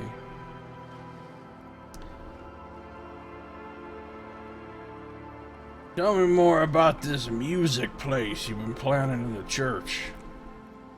It's supposed to become like a club for anodic dance music, like that new style of synthesizer stuff they play at the Palaceum. Except that, yeah. She looks at the old wooden church up on the poles. As a mean wind comes bellowing in, the 6-story structure lets out a doleful shriek. The floorboards are twisting, and the shooting beams are slowly cracking like bones. Far east of the Golden Delta, beyond the industrial port, there is a black patch of unlit coast with the smallest creatures on the ice. There will never be a club for anodic music here. Not in a million years. What is anodic dance music? Secret task complete. You know, anodic, cathodic, music that's made with electronic instruments. Electronic instruments? Like what? Synthesizers and tape consoles, microcomputers too. Anything that uses electricity, but isn't guitars. Also found sounds, stuff like that. You see clear, beautiful, violent flashes of light. Light cutting through a smoke-filled darkness. That is what the future will look like, if it ever comes. So you want to turn the church into a club? I know. She nods toward the sloping mass of wood on the coast, then shivers. It's not my idea. Andre and the boys found the place. It was supposed to be deserted, but now they can't even take it. Hey, don't get me wrong, but you're cops, right? Well, I don't know where you got that idea. Come on, man. Don't mess around. She hesitates. But not too long. This is important to her. She has the courage to ask. Maybe you could talk to Andre and the guys. Because there's some strange things going on in that church. If you're police, you should look into it, right? Well, see, I prefer to remain non-committal. You're inside that thing there. She points to the tent. It'd be cool if you did. Or is there something else? That's enough about the church, then. Okay, hold on. That's it for now. Okay, bye. She turns her attention back to the recording device. Okay, so I want to see something here. If I quote-unquote give her my hat, what hat does it give her? Oh shit, the game just went out to desktop. What the fuck? Like, I definitely don't want to give up my perception hat. But I've got some other bullshit hats that I wouldn't mind giving away, like the orange bum hat. She could have that. Let's say I give her my hat.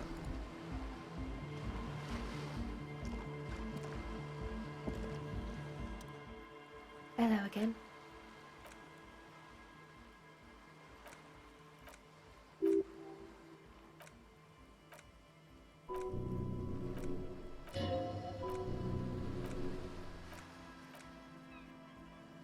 Here, you need this more than I do. You have this orange bum hat. That's right. Oh yeah, it just took the hat that I had equipped.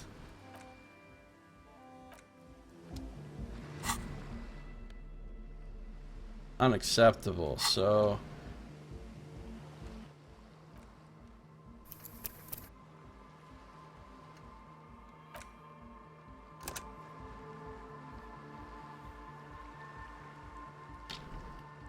that's an empathy check. I've got to look into some empathy.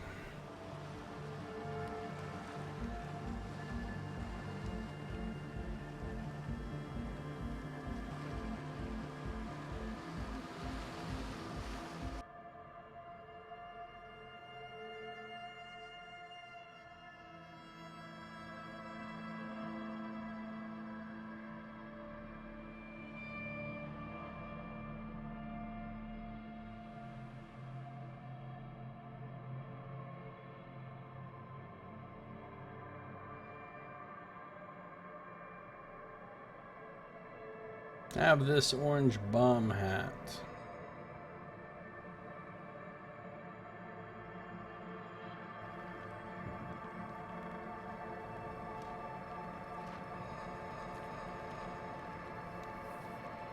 The game is using up a ridiculous amount of memory right now.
Loading screen, loading screen, loading screen, it's a loading screen.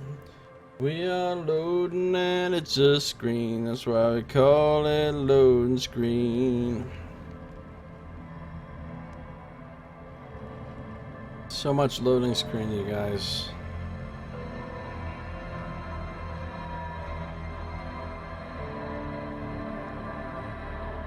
I'm gonna do some ice time while we're on this loading screen. You know what time it is. It's ice time. Ice time.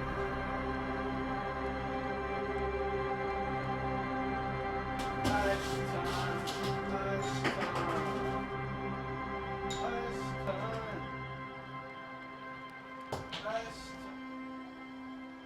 time. Ice time. Ice time, ice time, ice time. I got a spinny Windows thing is the problem we're having right now. So I don't think the loading screen is actually this long. I think the game has stopped responding.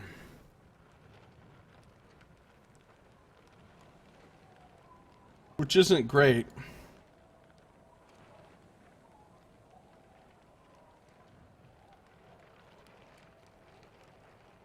I'm going to take a super fast 2-minute break real quick. Stick around, stay tuned, don't touch that dial. I will be right back in just 2 minutes. Hashtag super fast.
Disco.exe is not responding.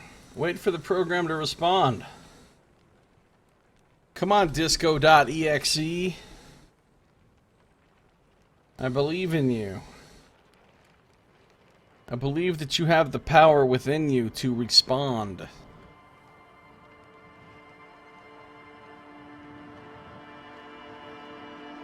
Man, kind of tired.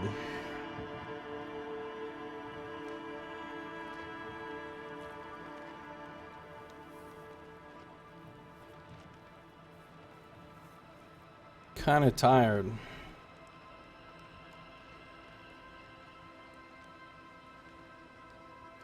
My tiredness is increasing with this loading screen. Every minute that it spends loading just makes me more tired. Yeah, I got up at like 5 o'clock this morning. But that means I shouldn't really be this tired yet because I've only been up for like 13 hours.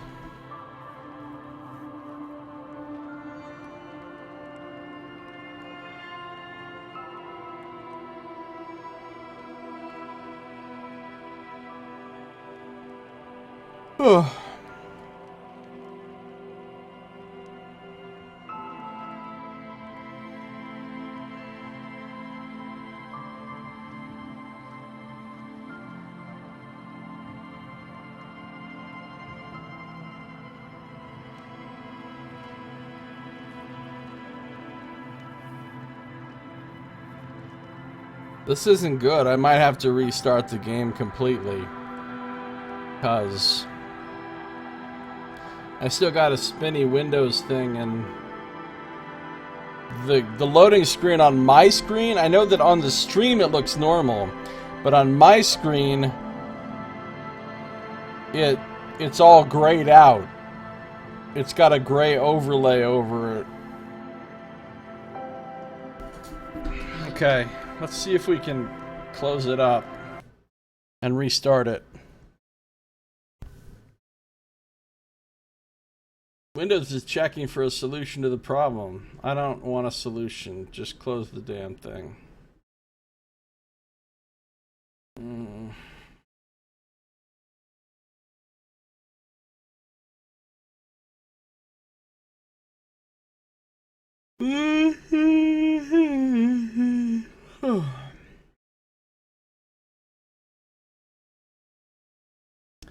We are loading and it's a screen. So we call it loading screen. Okay. Cool. So we're on a black screen now. We aren't loading, but it's still a screen, yeah. Although disco.exe is still running in my task manager. I'm gonna need to end that process, thanks. End it. End it! Okay. Now we can relaunch it. Relaunch. Come on. Come on.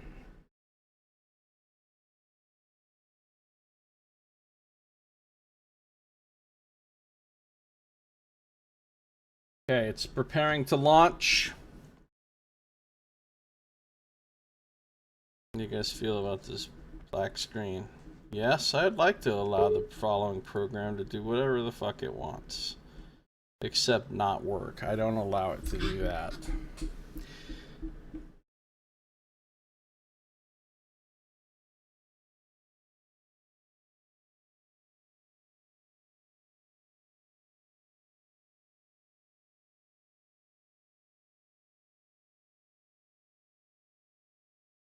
Things are happening. Yeah. Yeah, they are. Good things. Good things are happening.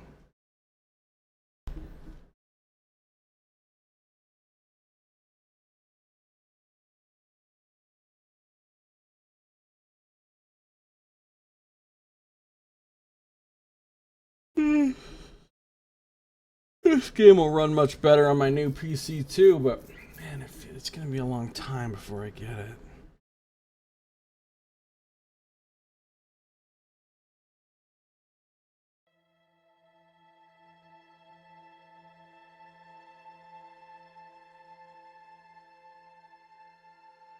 Alright.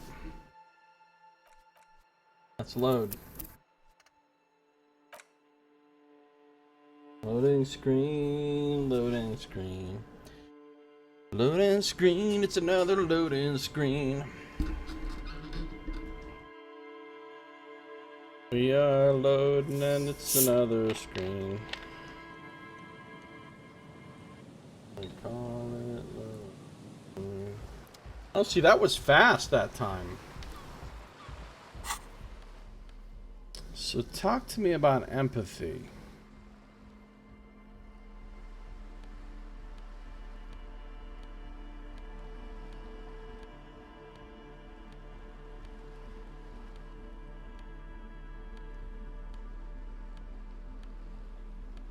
Alright, so there's a coat that'll give me empathy.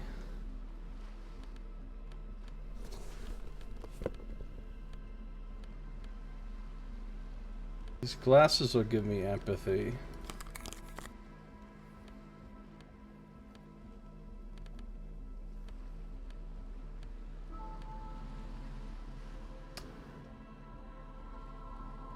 I'm going to change my hat.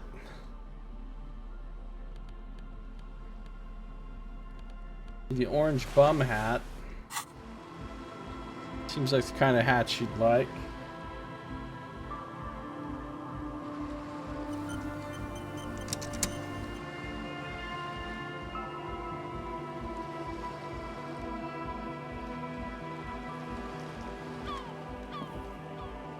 Hello again. 8%. Fuck.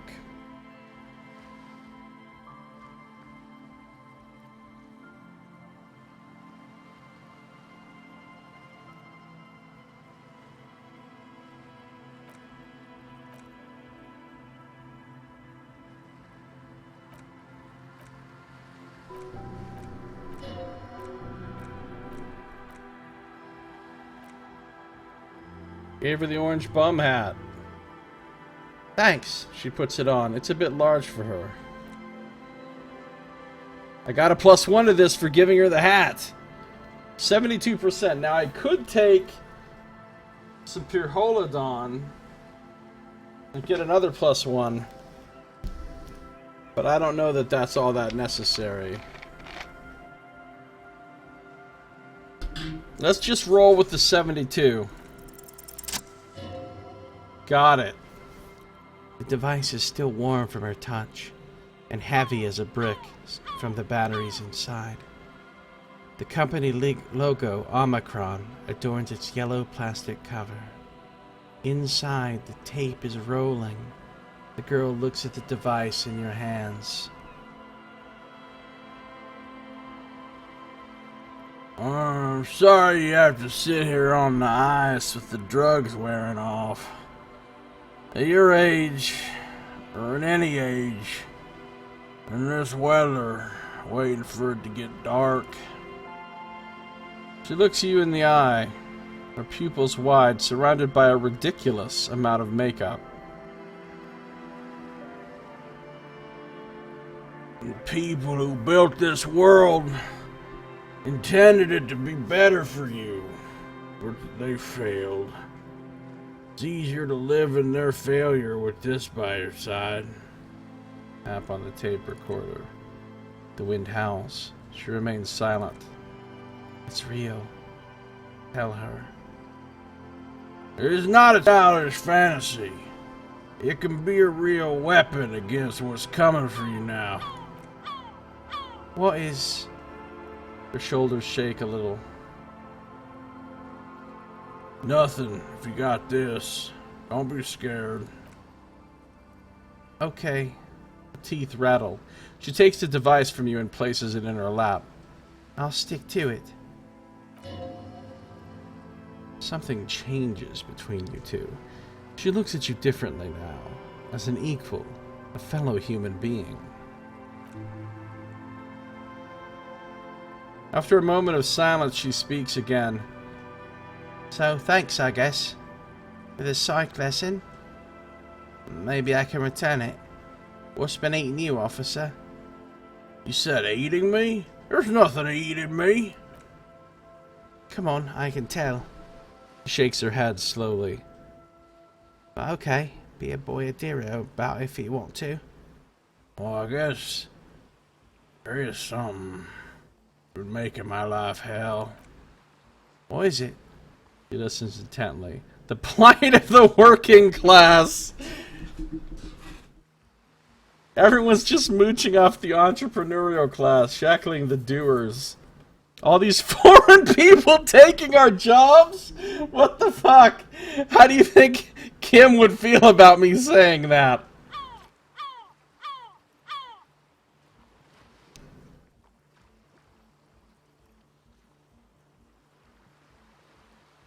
I think it's the plight of the working class. Oh, really?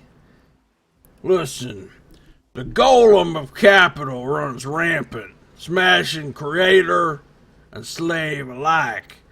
I fear the process is irreversible. Wow. Social justice really matters that much to you? That's commendable. It really had you shaken up there. Are you sure that's it, though?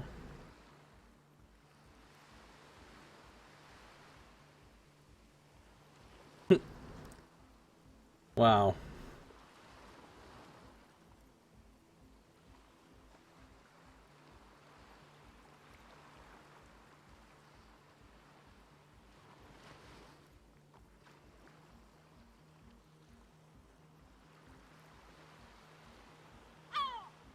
I gotta go with my fucking full-on communist thing.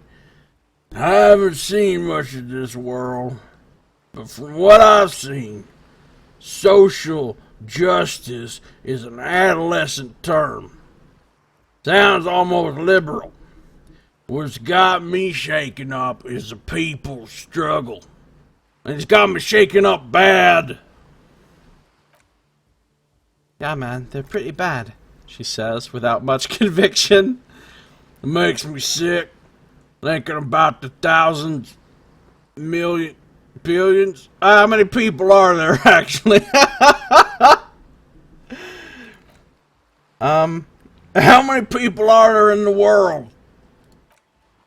3.6 billion, not counting those on Seoul. Really? That many?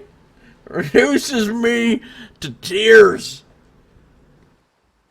Thinking of the 3.6 billion and God knows how many more in that Seoul place crushed under the tyranny of the market.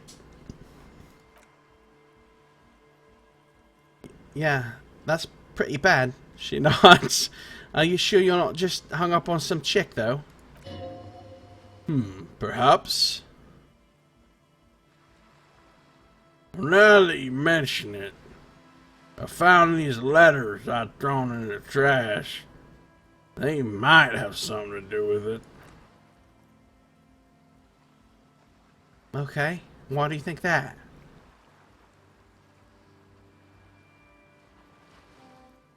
First, they had just the faintest scent of chewing gum on them. I could still smell it under the shit. Literally shit. Wow, man. She raises her eyebrow. That's pretty symbolic, don't you think? Yes. I found that to be very symbolic too. Okay, what else? Whatever written in a woman's hand. Oh boy, did reading them not make me feel good. There you have it then. Chick trouble. Not political after all. Who was she? I don't remember. Really? She appears to believe you. You seem pretty upset about this, Chica. Are you sure you don't remember anything about her? I remember her scent, that's all. Wow, man. That's some pretty strange shit. She rubs her sides for warmth. Are you sure the letter's for you? Come to think of it, the whore could have written them to her lover. Yeah, I'm sure. Why would I have reacted so strongly otherwise? How come you don't remember, though? Is it like some selective memory thing? Wait.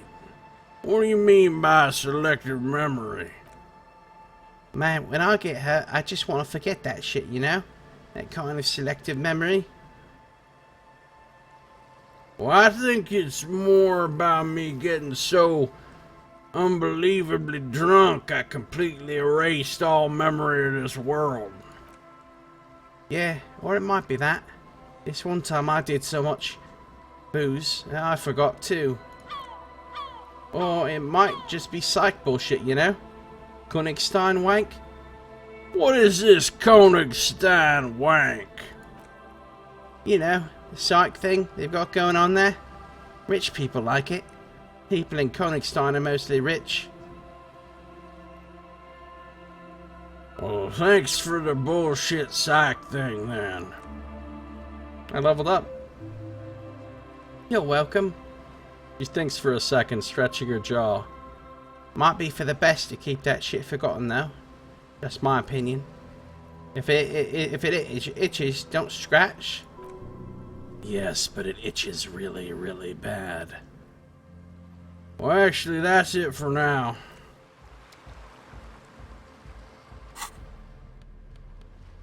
Alright, let me put my other clothes back on. My shades of self-destruction.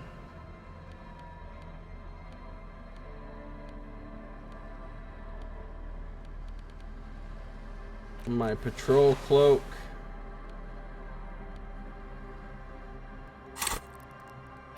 I haven't unlocked any new thoughts.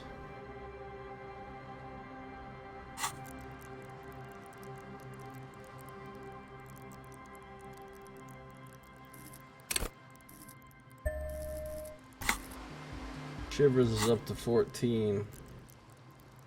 Pretty good.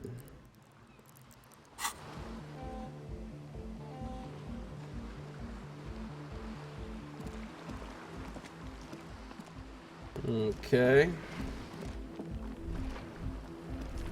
Let's see what's going on with these fellas in the tent. We're about to have an intense conversation.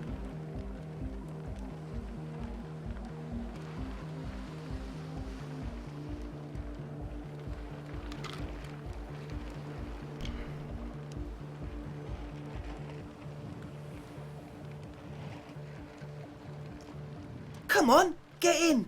The warm stuff's getting out. Squeezing on in. Sorry, we barely have room for one. What's this time with the lieutenant? You go ahead. I'm too old for this. I'm actually not, he thinks. I just dislike delinquents. I'm sure you will feel right at home. I'll keep watch. He gestures for you to squeeze in.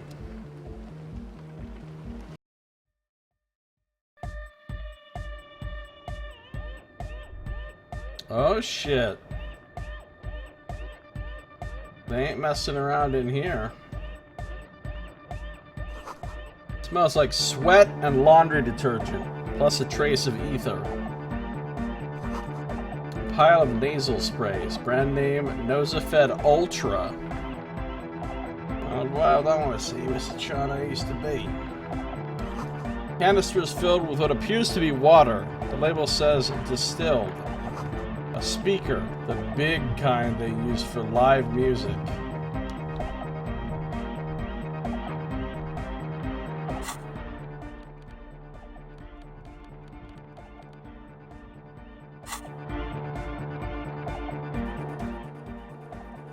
Egghead.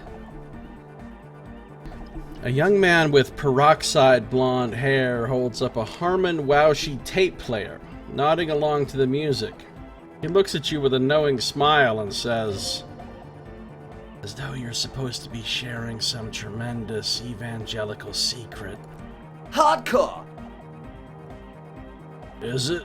It's hardcore! You're just gonna keep saying it's hardcore, aren't you? Skibber-dee, skibber-danger. I am the rearranger. Okay, here we go. New task, solve the egghead puzzle. There has to be some way to talk to this person. You just haven't found it yet. It's definitely not about signs.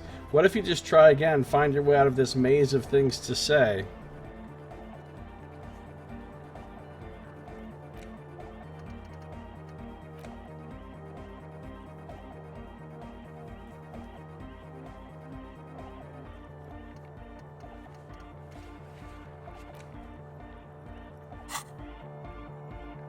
Could there have been a right way out of this garden of forking paths, you think? The young man with the tape recorder acknowledges your return. When he looks at you, he squints as though you were the setting sun. This is hardcore. Say nothing. Hardcore! Hardcore to the mega! Internally coherent! I was wondering if you knew who killed the mercenary hanging behind the whirling and rags hostel. Good morning, yeah! 1, 2, 3, Yeko Kata, the place to be! Why is this Yeko Kata the place to be? What does that mean? Yeko Kata, the hardcore place! Back to the heavyweight jam! Says the young man with a tape player and the large boyadero boots. Lung-shaped trees sprout on his silver belt buckle. Hardcore! Hardcore! But is it? I mean, really? Yeah! You can and say random things all day long, but the track still doesn't sound all that hard to me. Spinning out lyrics since the day I was born. And the amount of lyrics I got is against the law. This fucking guy. We're close. Says the young man with the tape play. Okay. True, hard, full, core. Hardcore. Hardcore to the mega. Alright. Here comes the night. We're close. True, hard, full, hardcore. Hardcore to the mega. Internally coherent. All core. Alright. Yeah.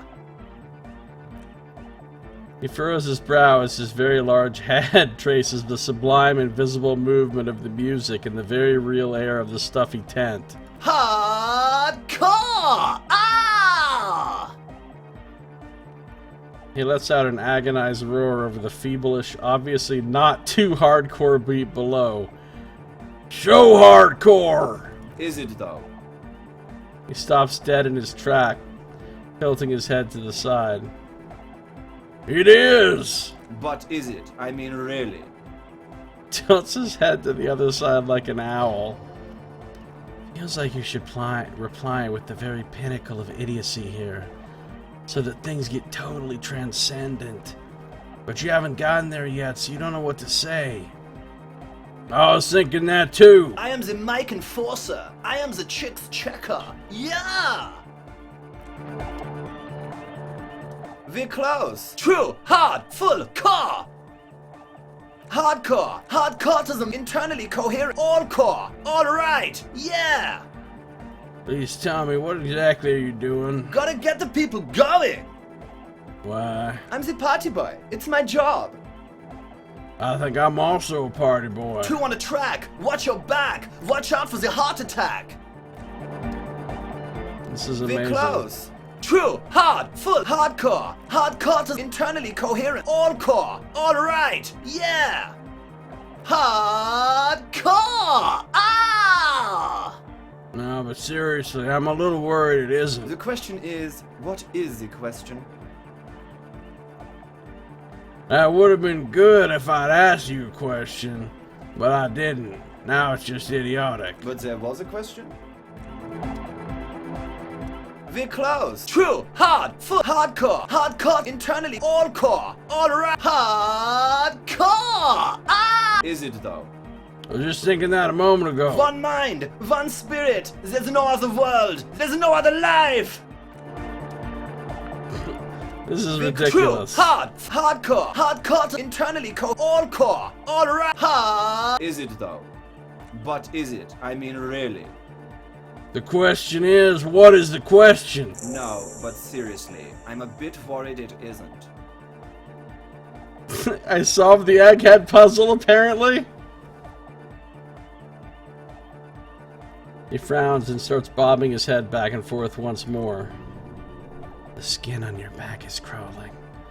For a second, you can't even hear the music anymore. There is a hawthorn tree on Rue de Sangus Lane, right next to the canal. Don't be alarmed! Everything is okay! He isn't actually worried. Everything is still super hardcore. What he probably means is, it could be even more so. Are you a thought reader? No nation, but transnation. No war, but class war. You're not a thought reader, you're a communist? I don't know what this other person's voice is supposed to sound like. He's not a communist, that's just something he likes to yell. He picked it up from a tape jockey at the Palaceum. She was a communist, though. Yeah! With a rebel yell! But why aren't you a communist? Communism is the truth. I could be a communist! He nods. If you want that, do you want me to be a communist? Please don't turn him into a communist. Oh yeah, turn him into a communist. Come on, it would be super.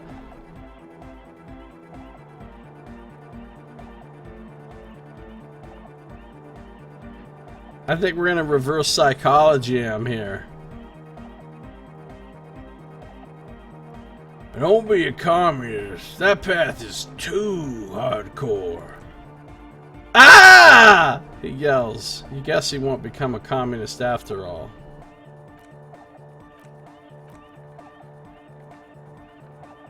Well, be a communist, egghead. Future needs your help. Ah! He yells. You guess he's a communist now. Does that mean you're a thought reader? Don't be a lunatic. Of course he isn't. Jermaine here just yells random things. Odds are, sooner or later, one of them will come off as thought reading. Yeah! Revishol imperative! Unless you were thinking Revishol imperative right now. Anyway, I've had a similar thing happen with eggs yelling. I know what you mean. Oh, but I was thinking Revishol imperative! That's fucked up, man. Lying like that. And a cop, too. Tell me something else, egghead. Communism rules the nation! He looks at you with an almost impossibly wide, shining grin, looking to see if you approve. Right on, comrade luminary. Here comes the sun! You could swear it. You could swear you feel the bright future of the working classes reflected off Jermaine Egghead's giant smile and right onto your face. Revolution makes your toes curl in anticipation. Is your real name Jermaine? D'accord, hardcore! Jermaine Egghead! Basically, yes it is. Why are there lungs on your belt buckle? Lungs are for love! Why would lungs be for love? When Dolores Day was anointed innocence! Her lungs started glowing through her body! For the world loved her, and she loved it back! Yeah! Your back exploded? I didn't know you left. Cousin came over to make dinner. Awesome. That sounds awesome.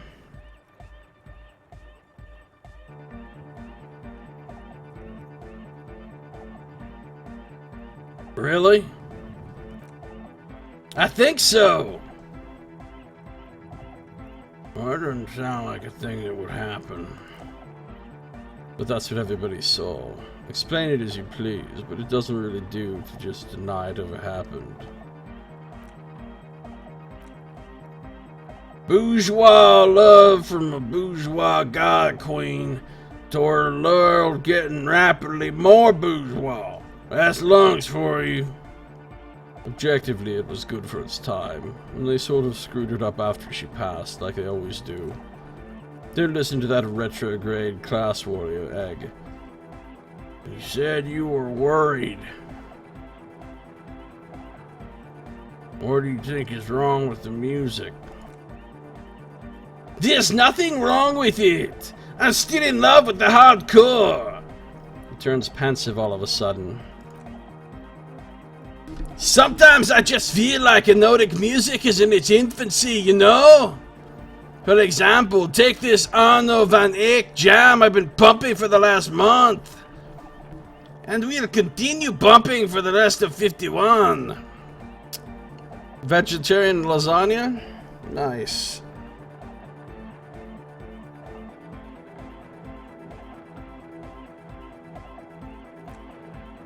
Is it something holding it back from being hyper? He thinks for a moment, then his expression clears. It's like it's only ultra. I think it's super hardcore, but you're right. It's not hyper hardcore.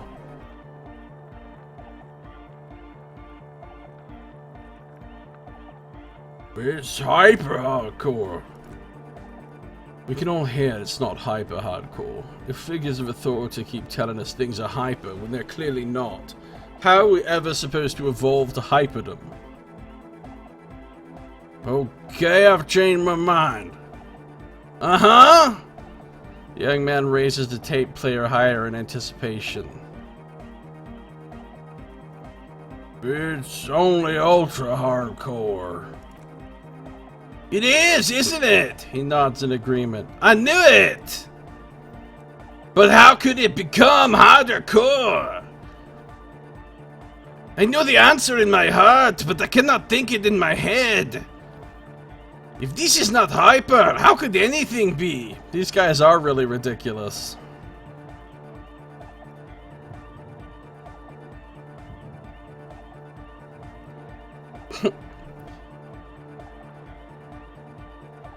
Sounds suspiciously like a question. I thought the question was, what is the question? No, this is the answer. Wait, I just remembered something. I'm the police. Uh-huh. The young man is bursting with anticipation. Nothing. Me being the police isn't gonna help us. Oh. Try to think if anything could make it harder core. What? He looks at you with customary amazement. Guys, there's something happening in his head! As your mind works, the beat recedes from your ears.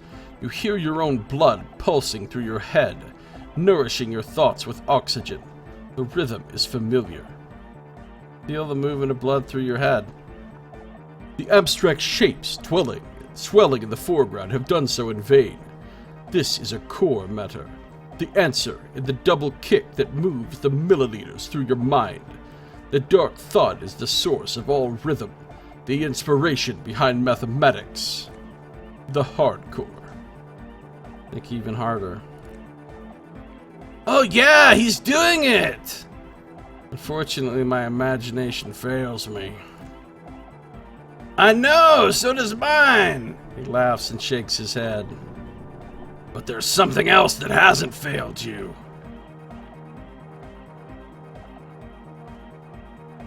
I can't help you with this right now. I need something else. Something extra. Yeah! Oh, look, I'm like incredibly good at this.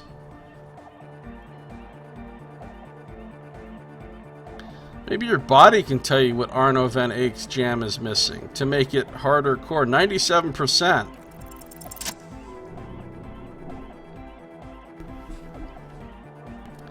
You know it in your lungs where the pressure should vibrate. In your heart there's a load, and in your solar plexus where the hit should land. So does every chordate animal. Needs more bass. What? The young man makes a sudden move, like he's about to turn the volume down, but that would be ridiculous. And a melody. A good melody is what makes a song really stick. So you can't get it out of your head anymore. Point at your head. Wow, okay! We should start with the melody! But where will we get that stuff from? I've got enough capo types already. I don't know. I was thinking you would know. I'm sorry! I don't know anything about the Nordic music. I'm just a party boy. I get the people going and say it's hardcore. He feels ashamed he can't be of more service to the future of dance music.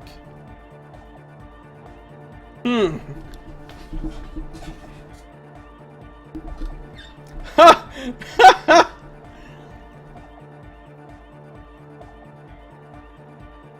Okay, I'll look into it. In an official capacity, it's up to the police to make the beats go harder. Make Van Eyck's jam harder core task. The young man falls silent with appreciation. He even tries to contain his smile as if it could hinder your investigation. Basically, what you need to find here is a tape with some banging music on it, so that Egghead could use it to remix Van Eyck's jam. Yeah. Maybe that street hawker across the pawn shop has some tapes to sell. That's just an idea. There is a hawthorn tree on Rue de Sangerlis Lane, right next to the canal. A reel of magnetic tape is caught in its branches, like bronze ribbons blowing in the wind. Rue de Sangerlis Lane. I've been there. Oh, I know! I know this! I can tell you where it is! St. Jay's Boulevard before the canal bridge. The one that takes you to the whirling and rags in the industrial harbor. It's got the lanterns and the... I knew that! I could have said that! And the mosaic sidewalk. But it's all blocked with that stupid traffic jam right now. Anyway. Feels cold. Does it? He looks around looking for the cold. Take it off. Anyway, it's all yours to figure out, Copman.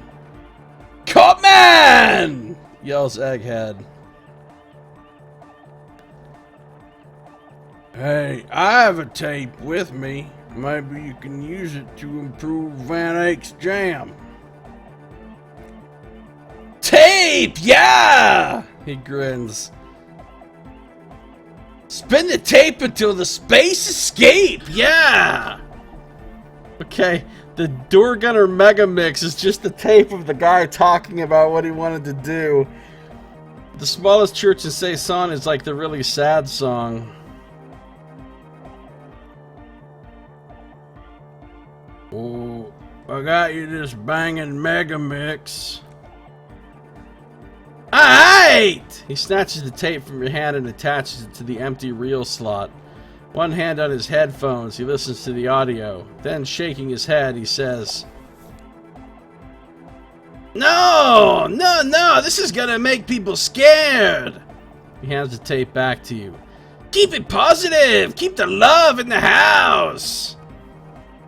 What about this one? Righteous! He takes the tape and attaches it to the empty reel slot.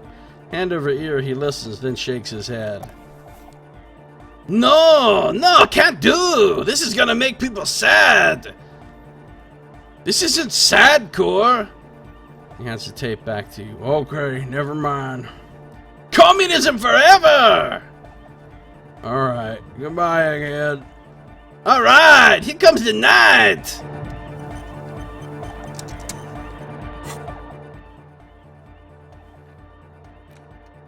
You can feel it. This music, it hits so much harder. It just needs a few tweaks.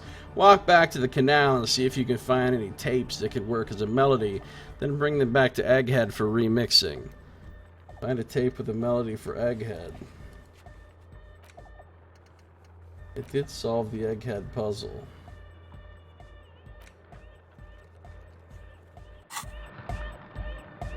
Really gets the hype flowing. Yeah. Ziggy to the wiggy!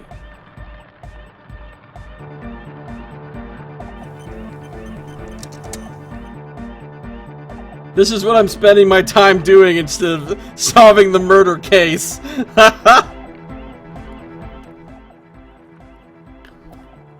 You see a youngish man bleaching the tips of his hair with a toothbrush. He puts the toothbrush down and extends his hand in greeting. Hello, I'm Andre. It's a pleasure to meet you. I shake his hand. His grip is strong, sweaty, and warm. He's trying to project and inspire confidence. This is my posse, Noid. The young man with earrings looks at you suspiciously. An egghead. Egg! The tape player high above his head continues to blast what is probably anodic music. Together with a Cell Burger, who's out there right now, doing some seriously progressive sonic experimentation, we like to think of ourselves as music venue organisers. Wait, how many music venues have you organized? We have many in the pipeline, officer.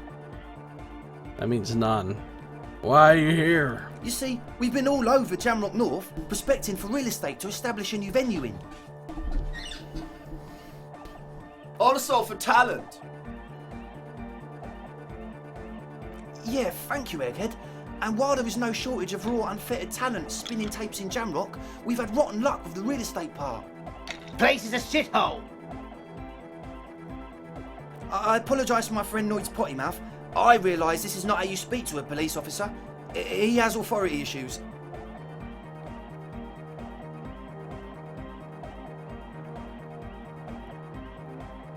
Was there something you wanted? Your friend Assail said there was a problem with the church. Ah, so you've met her. Good. He nods. Yeah, it's a matter of occupied ecclesiastical property. I bet you've noticed the derelict hive of narcomania on the coast. An attempt to pander you to your perceived conservative sensibilities. No person his age would ever use a word like narcomania with a straight face. Don't fall for it. Enough histrionics. What are you talking about? I'm talking about the church, and I'm not exaggerating. Even a place of spiritual refuge can become a magnet for all sorts of dopeheads and burnouts if left unattended. Dopeheads! Fucking egghead.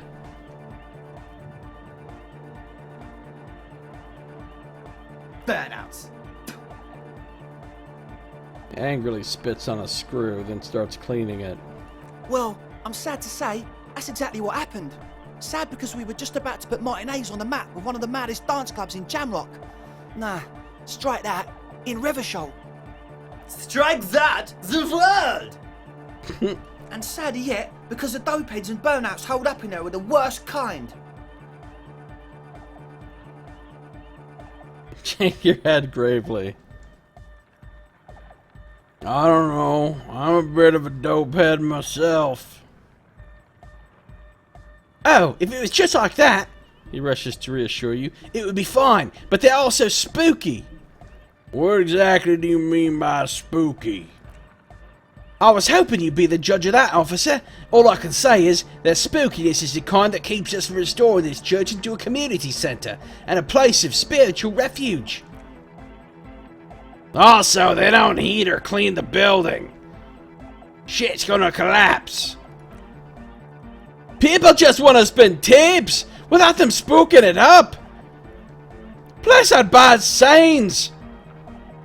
No one could dance like that. Thank you, Egghead. Turns to you. So you're gonna look into it, right?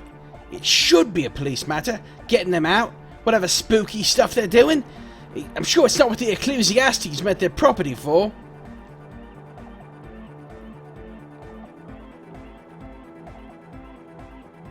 Alright, I'll look into it. Tell me more. Help ravers start a nightclub. Alright, man! He claps his hands enthusiastically. Andre is obviously very happy you took him seriously. The whole tent is. The boys exchange giddy looks.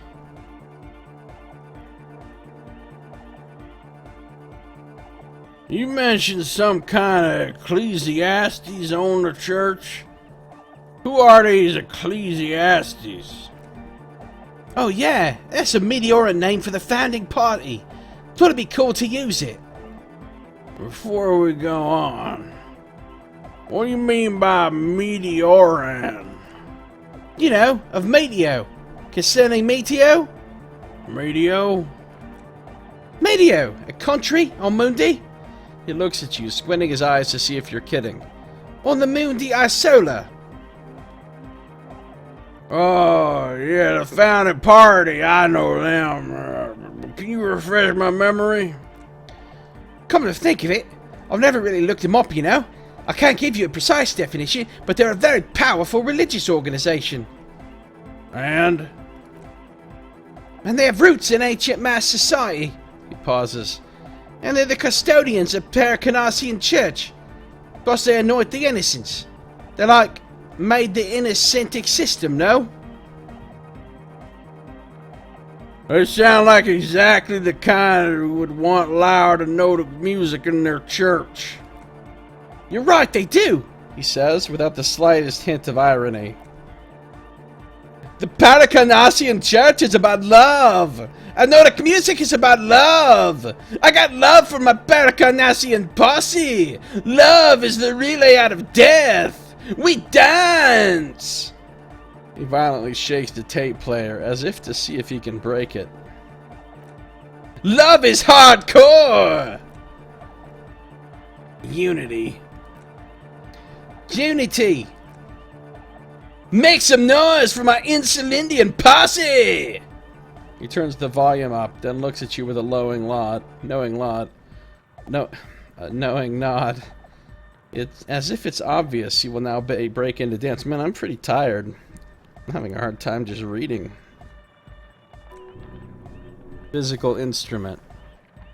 You feel it. The anodes and the cathodes coursing through you. Your big toe starts tapping along to the base as if testing the waters.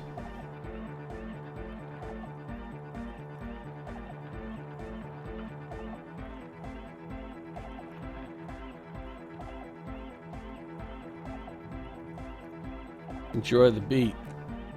Feels good. I don't quite understand what you're talking about. What's a posse? Your posse is like your people, man. Like you got your cop posse. You look after each other and you party together. That's a posse. And where's your posse, detective? Nothing comes to you. The world is silent. Oh, because I needed a little bit better esprit de corps.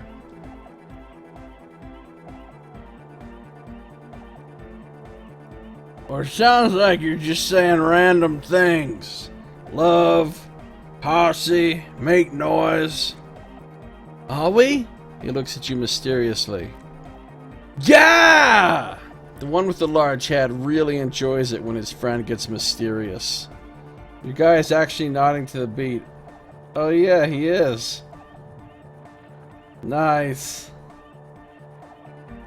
Nice. Game of the year. I guess love can be pretty hardcore. Oh yeah, it can! He's coming around. He nods at his friend, then turns to you with a mischievous grin. You're getting it! This level of absurdity going on in their church. Oh, I know a priest who would love this level of absurdity in their church.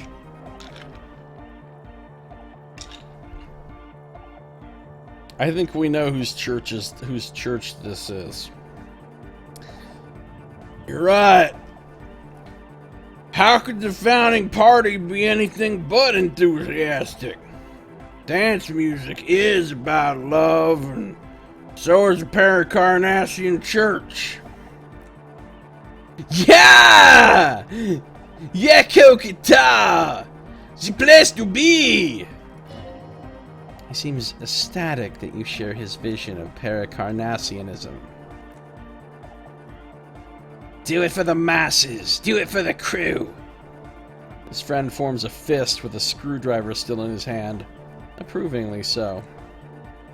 I didn't want to say it, but it was pretty lame of you to imply otherwise. Anyway, you got more questions? The one with the large head is still looking at you, nodding his head, waiting for your body to start moving. Yeah, let it out! Let the disco happen! Bring the disco into this world! Get this church shit on! And then dance there, motherfucker!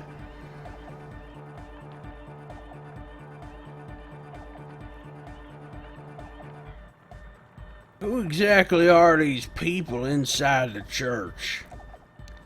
Truth is, I don't really know. None of us do. I don't even know how many are in there. How many there are. All we've seen are glimpses. You haven't even seen him and you want the police involved? Well, He leans in for emphasis. there's also the machinery. This machinery is of the deeply mystical variety. When I first scouted the place, back in February, it was abandoned, empty.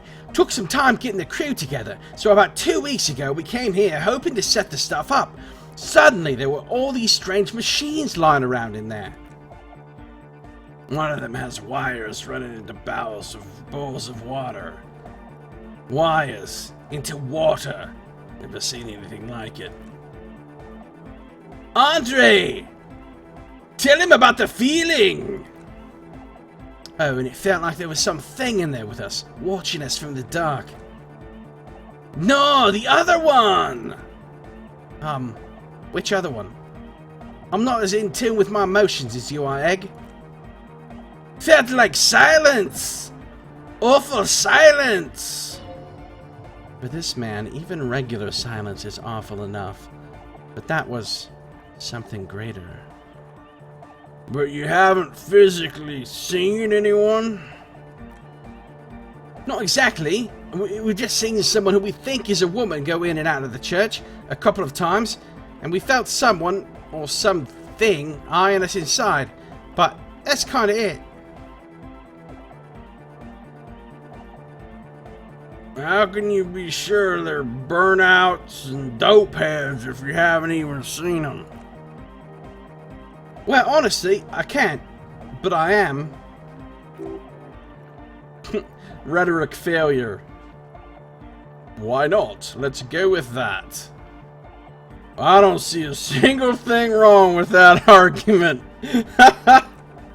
He nods. I'm 70% sure they're substance users. Don't let the technology fool you. He makes little quotation marks with his fingers when he says technology. Well, can you tell me more about this machinery? You should talk to Noid about that. I just got a distinct burnout and dopehead sign from them. Probably jacked up to some snuff station too. Probably. Very likely. With a small surge of PEA, alertness fills you, as if to say, this is a dark corner, look behind it. Jacked up to some snuff station? He means like one of those rich boy private radio stations, where you can listen to people getting killed on, then jerk off to it. Sick shit. Oh, it does sound sick. Not that we would know anything about that. Noid just likes relay stuff. We're getting derailed here. In short, you can talk to Noid about the machines. He'll tell you more. Or is that about some thing watching you? Like, you aren't alone, you know? It wasn't quite human, if you know what I mean. Non-human means a predator. It was this dark shape climbing upside down along the ceiling. Like some kind of crab man. A crab man? Yeah, you know, the way it was climbing up around the ceiling, like a crab. The other one agrees. It was stalking a cell, exhibiting ambush behavior. Just not like it's perfectly normal. Ambush behavior. Crab man. Crabman! Yeah, totally. I mean, I didn't personally see it. Aceela was alone that time, but I believe her. If she comes out running and says there's a crab in there, there's a crab in there. You should ask her about it, but be nice. Don't tell her you don't believe in the crab. The implications of this are too numerous to consider. Proceed with caution. Learn all you can before entering that dark building. Alright, let's talk about something else. Sure, what? Did you put the bad lock on the door? Yes. I asked Noid to install a measure against more drifters wandering in. It's a temporary fix, just something to contain the situation. I had to do it in a hurry. Not my best work, but it should hold for a while. Well, how long those people been locked in there? Not long. Like a week, maybe? He shrugs. Ha! How can you be sure they have starved to death? This is cool. Taking initiative like this is proper citizen behavior, and I endorse it. This is cool. Taking initiative like this is proper citizen behavior, and I endorse it. Thank you. We just thought it was the right thing to do. What about the key? Of course. Noid, give the officer the key. Alright. The speed freak dips into his belt pack and produces a little yellow key. He then makes a sudden, cool, infused move, tossing it in your general direction. Oh no. This is gonna go badly. Let it fall on the ground, pick it up like a normal adult person. Be the cool cop. Catch the key as it flies towards you. 17%! It's as if time is frozen somehow. You think you can sense the key moving in the air. Yeah, this is gonna be way cool. Don't ruin the cool by overdoing it. Raise your hand in front of your face with minimum effort. I hurt myself. Blam, straight in the eye. Straight in the old eye orb. In the looking ball. Oh man, the key hit me in the eye. Man up. It's nothing. Pick the goddamn key up, put it in your pocket, and move on.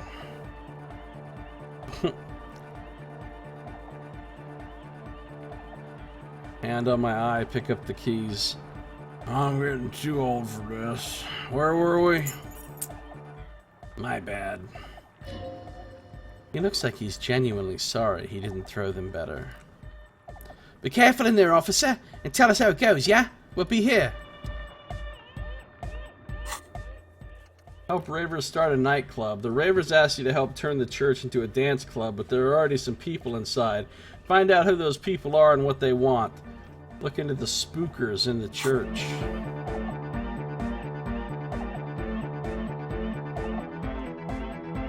Hi again. So, how are things going? He looks excited. The tips of his hair are sharp and white. The bleach has consumed almost all of the toothbrush on the mirror in front of him. I wanted to ask you about this tent full of equipment. Yes? What? Watch out for any crabbity behavior. Good suggestion. What's up, Sarah? How you doing?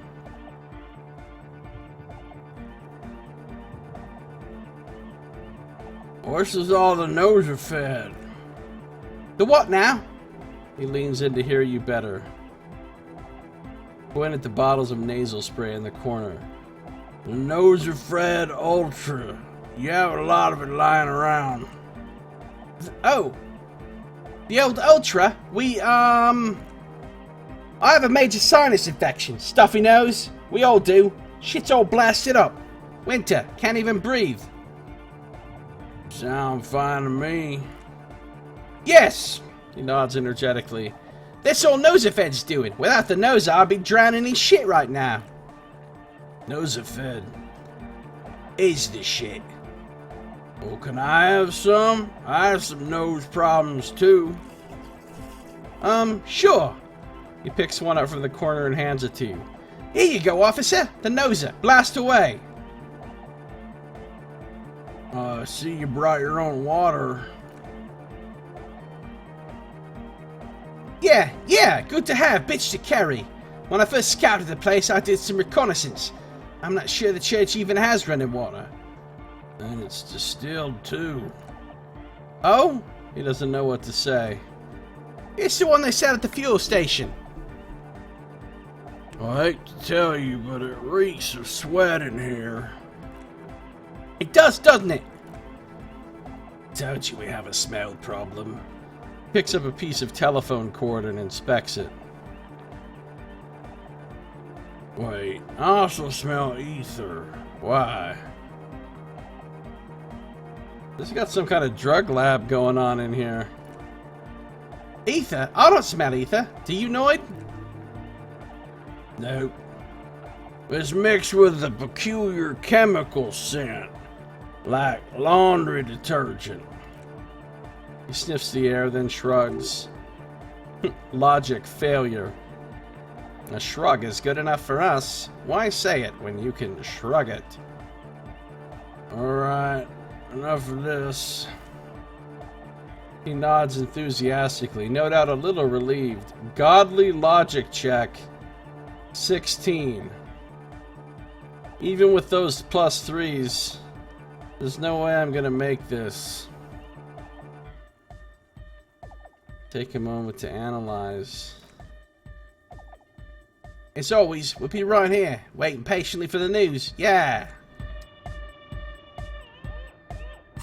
Like, even if I were to...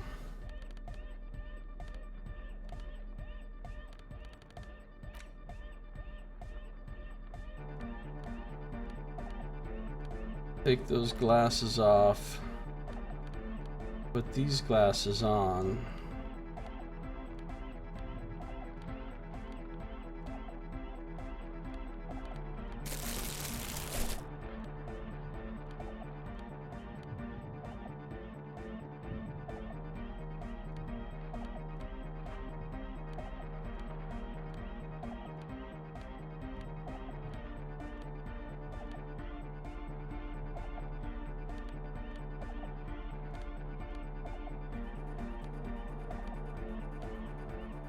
I could get like a +5 to logic just by putting on this Pippo.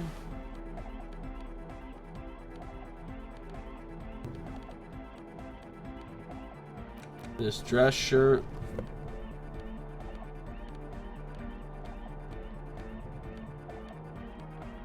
These glasses. Puts my logic up to a 4. I could smoke a cigarette too.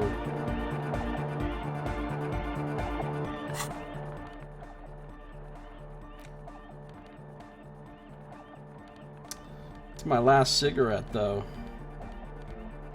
Gonna need to get some more cigarettes.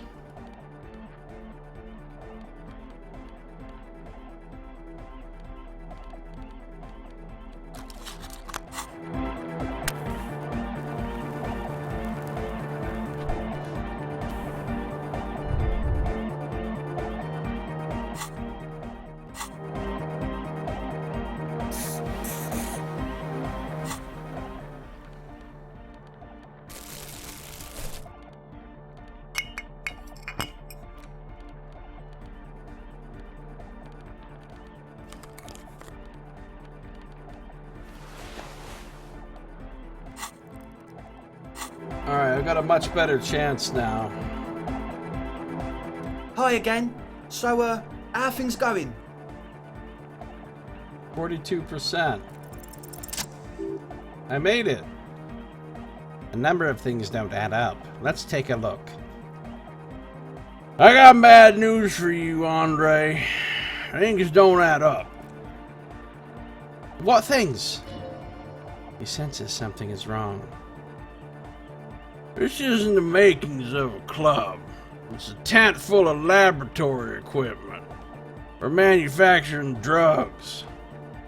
I have no idea how you arrived at that conclusion, but it's wrong. Look, we even have speakers. He points at the speaker. One speaker. They have one speaker.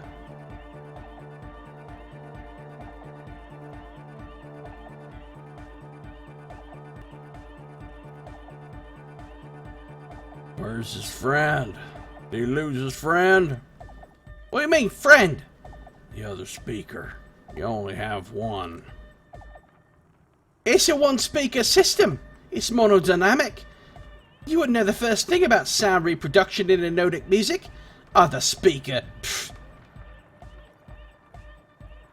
You have no headphones. Wouldn't a seal need her headphones to spin tape? What do you know about spinning tape? Nothing. That Nosafed is here for its active ingredient. He said it was for his nose. What more do you want? Distilled water, cornerstone of a clean lab. Any full cellular-based life. What's your point, Lawbringer? The ether in the air, useful solvent. Good for getting acting agent out of a situation. Out of a solution. Make up your mind. First it's sweat, then it's ether. He smiles nervously. There's no need for me to pile on anymore, is there? No shit. He sounds tired. In short, you try to use a police detective to set up a drug lab. That's... He waves his hands. Come on, that's... punishable by summary execution! Ha ha ha!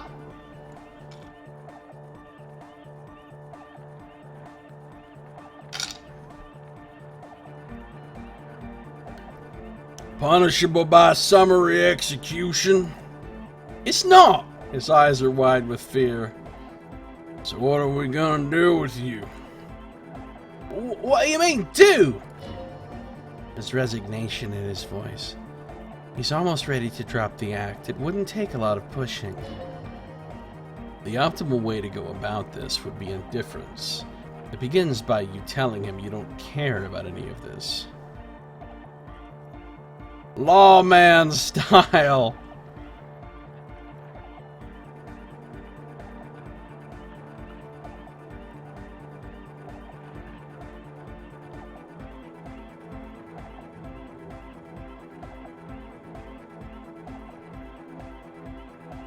I don't really care. I just want to crack the case. Do what you want, I'll do what I want. Really? He sounds relieved.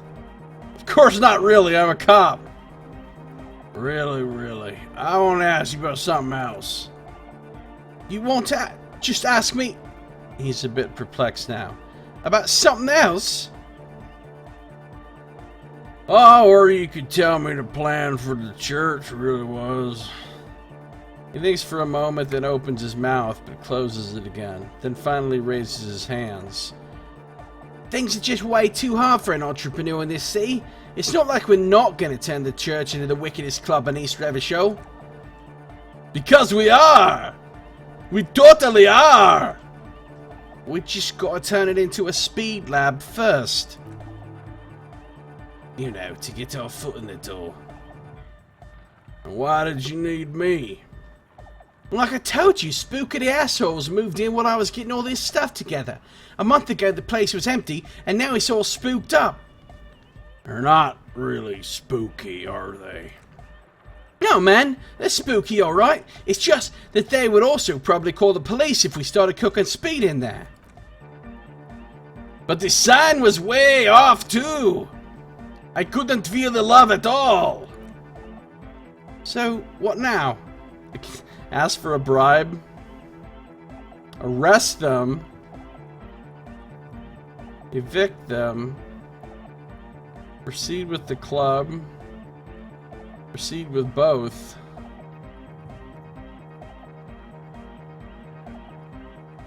Or give me your cash. Come on, man. He looks surprised. Really?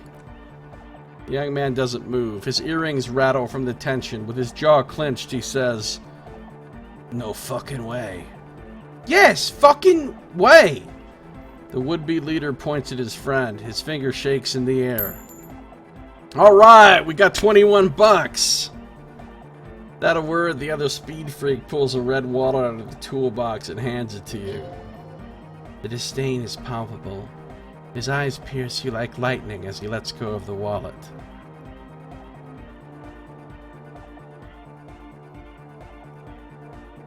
Well, it wouldn't work without the lab. Do what you have to do to keep the club alive. Yeah! The young man's smile widens to inhuman proportions. His teeth beam in the floodlight. Respectable. I'm really feeling the science right about now. It's probably not gonna be easy.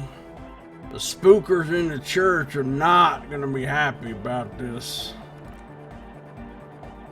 But you can just evict him, right? You're the law, man. You got this. He seems to be getting jittery with excitement. That's it for now. As always, we'll be right here, waiting patiently for the news. Yeah!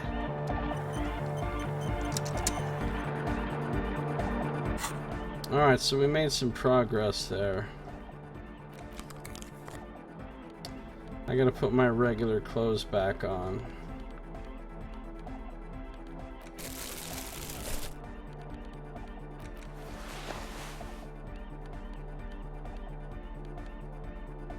Okay.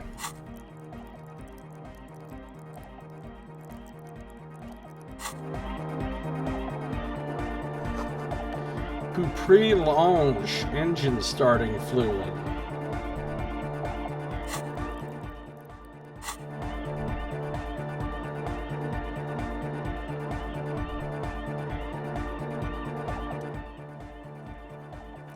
Good morning, comrade! Yeah! He shouts, apparently unaware of the time of day. Hi again. So, how are things going? Alright, let's talk to this last guy. So you had a talk with Andre, and now you want to discuss things with Noid? Good. Skin shows through the holes in the speed freak's too large sweater. In front of him, an open toolbox full of carpentry tools and parts. It's good you talked to Andre first. Gave me time to get a reading on your sign. Can't really talk to people before you get a reading. He runs his hand through his hair, which is combed back in mock seriousness, and continues to fiddle with some gears. Sign? Yeah, gotta compare, see if we can align. Interesting. I suck at socializing, man. Even now our sign synchronization is way off, but I'll see what I can do. He continues to rearrange his tools. Why are you called Noid? He picks up some sort of a widget. The hardcore state is esoteric. It's not meant to be discussed with the law at this moment. It's not easy to reach a harmonic resonance of signs without some adjustment. Does this mean we need sign matching? New task, sync the signs with Noid. Yes, further sign matching would do good for us. One way to achieve this would be by getting us into the church. Tell me about the machines you saw in the church. He cringes. Weird stuff, specialized. There was a data processor and some sort of long-wave machinery. Wires going into water. Gives off a spy sign. And some fucked up Samaritan science sign. You know, the kind that goes headfirst into the supernatural. What's wrong with the supernatural? Nothing's wrong with it. It should definitely be researched. You can still do sick shit with it though. The sickest. That is perhaps why it should be researched. I'm privy to the supernatural arts. You a believer too? Most of it doesn't exist, but there's also stuff that isn't allowed to exist because the moralists think it's too dangerous for the plebs. Sonic powers, pale-related to diseases, pretenders, pretending to be human, folk rights, that kind of stuff. I saw a sticker on the padlock. Can you tell me anything about it? A sticker? You mean the yellow one? Can you describe it to me? I mean this one. Oh wow! Not on your cop ledger, you like it? Yeah, it's cool. It is cool, but it's also more than that. Much more. What's it supposed to be? A dead guy smiling. And what does it mean? Why is the dead guy smiling? He defeated history.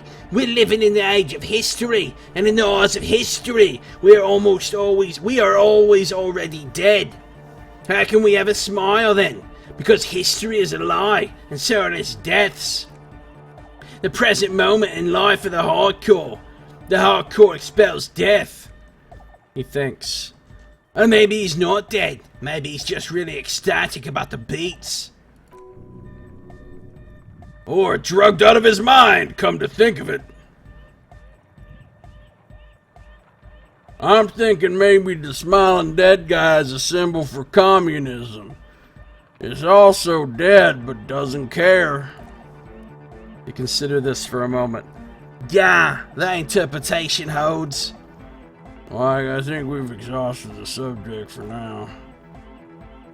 I guess one could write an entire treatise on the thing. But what for? What about now? Are the signs alright now? Still strongly out of sync. Stage gamma disalignment. What? He examines the small metal bolt in his hand. You've heard me. Okay, maybe I'll come back later. Sync the signs with Noid. Noid doesn't want to talk to you. The signs are not in sync. Guess you need to help him and his friends out somehow. Prove that you're one of the crew. Who knows what he'll tell you.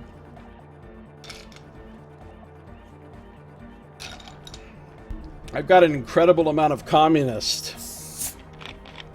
I'm going to single-handedly bring communism back, you guys.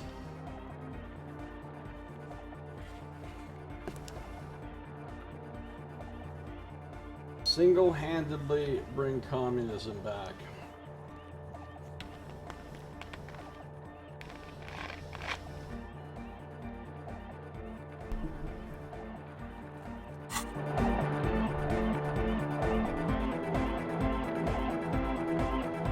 Hi again.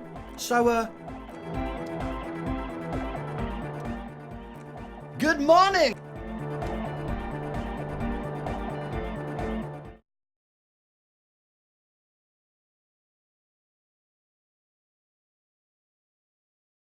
That little tent was crazy.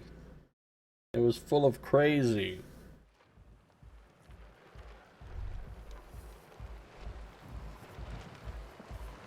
Yes? Kimmy wouldn't believe what just happened to me in there.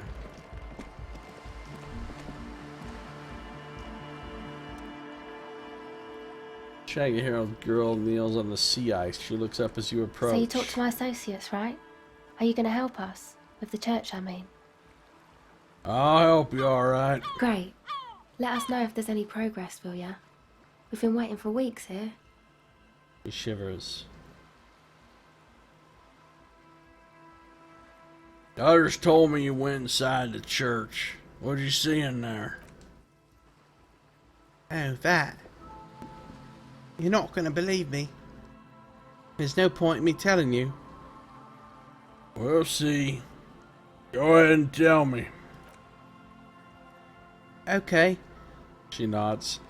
I went in and saw a woman next to one of those machines there. Noid calls it a mainframe.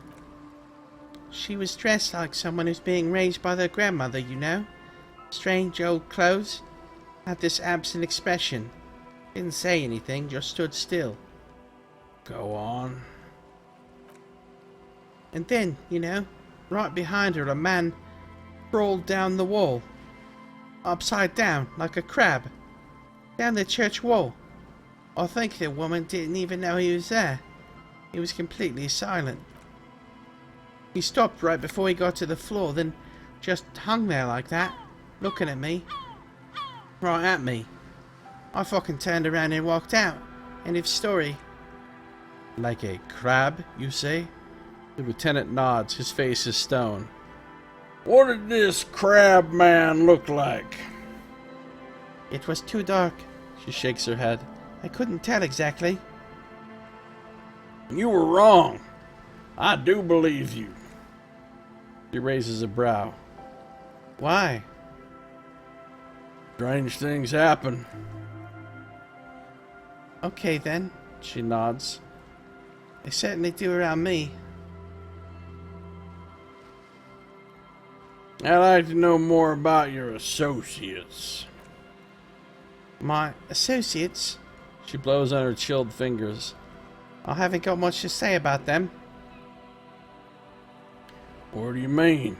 You must know something about them. Of course I do. I just don't tell people about my friends and who they are and so on.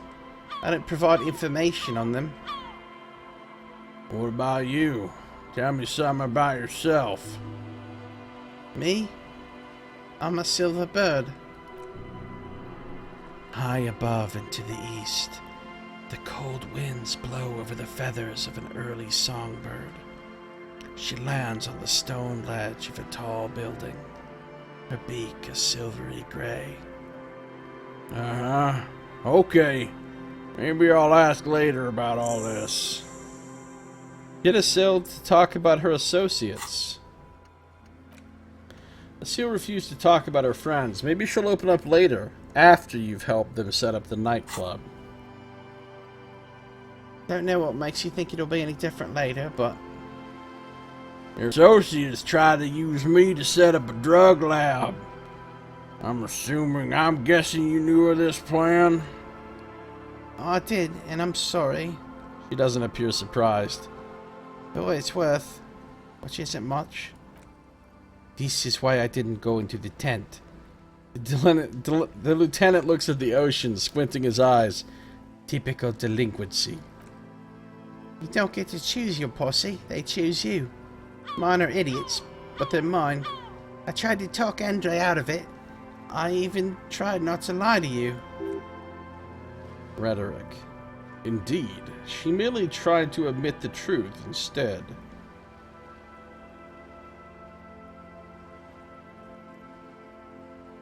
I don't care. I'm loco. I just wanted you to know I know about the plan. Okay, but I still regret it. I should have been able to control them. And I will in the future, I promise. May I ask, what did you tell them?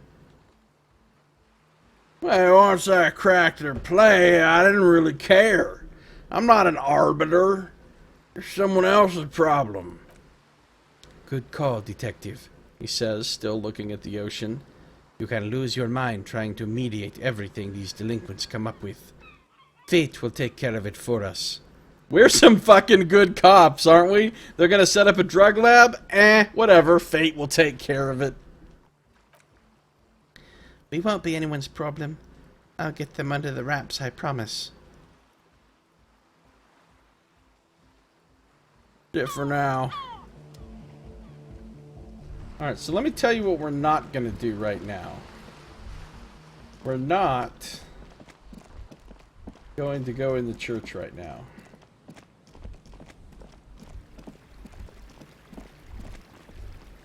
We're gonna save that for later. I want to explore more of the stuff that's in the exterior map here. Talk to more of the people and whatnot. The church can wait. So here we've got, I guess, a phone booth, basically. You broke Kim? Yeah. Poor Kim. He's had to Yes? deal with my bullshit this whole time. A metal payphone under a yellow plastic dome. Could use it to call someone unless you're out of change. What's up, Daniela? How you doing? Welcome. You hear the tone. The machine is operable. I'll pay 10 cents and dial a random number. This feels wrong. Should you be doing this? End of tone. Someone picks up. Pierre? Is that you, Pierre? The voice is female and sounds about 100 years old. I might be. What's Pierre like?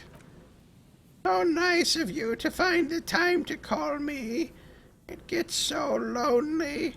Even the animals have died. It gets lonely even when you're with people. Are you sure you're Pierre? Your voice, it's different.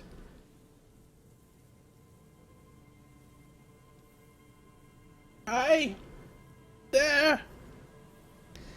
Chrysanthemum. Just cooking? You alright? That's good. What were you cooking? Her voice is drowned in white noise. Sounds like waves washing a beach, growing in volume until the call suddenly disconnects. Get a sinking feeling. It makes you look if Lieutenant Kitsuragi overheard you. Believe he did not. Is this the same number? I doubt 0052403. Oh, this is a different number. Let's do it. This is a good use of my money and time.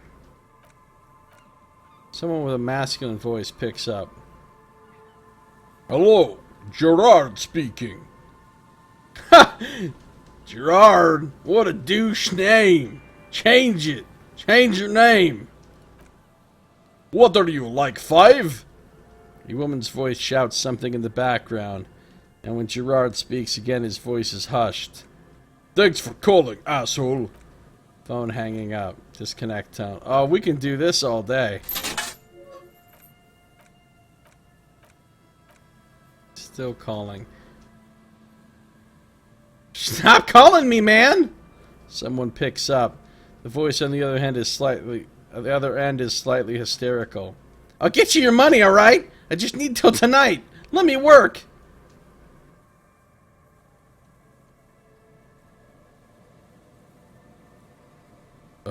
Who's this? There's a moment of silence before the voice speaks again, more calmly. You got the wrong number. Don't call here again. Disconnect tone. A single lets you know the lieutenant is ready to move now. The lieutenant can calm his shit. Calling. I'm tired. A man answers fast this time. His voice is hoarse from cigarettes. You hear typing in the background. Sounds like he hasn't talked to anyone in quite a while.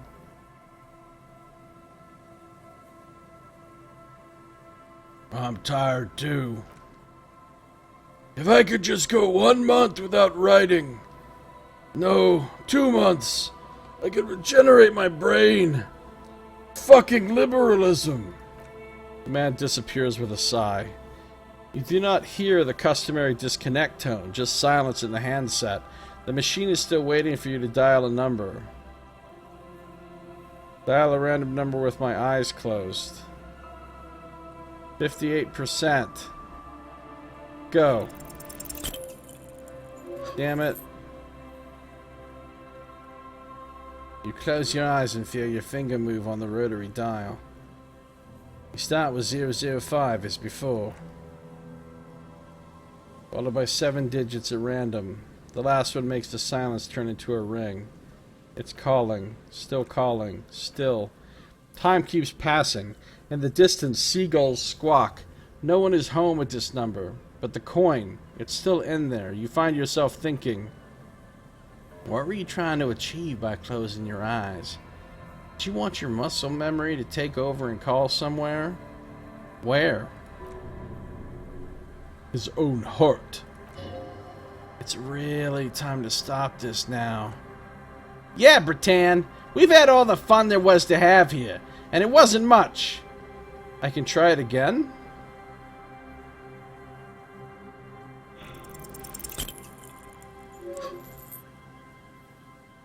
Again, you close your eyes, and again your fingers move on the rotary dial. 10 metallic rings as the dial returns to 0 after each number. Calling, and calling. I can keep doing it as many times as I want. For 2 minutes now. You're out of luck. No one's home there either. But the payphone still has your 10 cents in there. We're going again. Got it. You close your eyes and put your index finger on the rotary dial, then pull down on the number, then move one up and repeat the motion twice. Strange. This is not how you started before. Wait, what did I just do? You dialed 001. This is not the area code of Revachol. It's another destination. On another Isola. Some far-off nation-state. Keep dialing. 41, 44, 47. The rotary dial feels cold from the sea air. 11, 17, 361. Your fingers keep moving like a spider. Every time the ring rotates back with a little ring of metal, like a bell tolling. There's more? Yes, 451, 67, 451. You are going deeper now, into some unknown place, far away from this island of matter and its telecommunication networks. Am I calling another world? Am I calling the past? Finish it.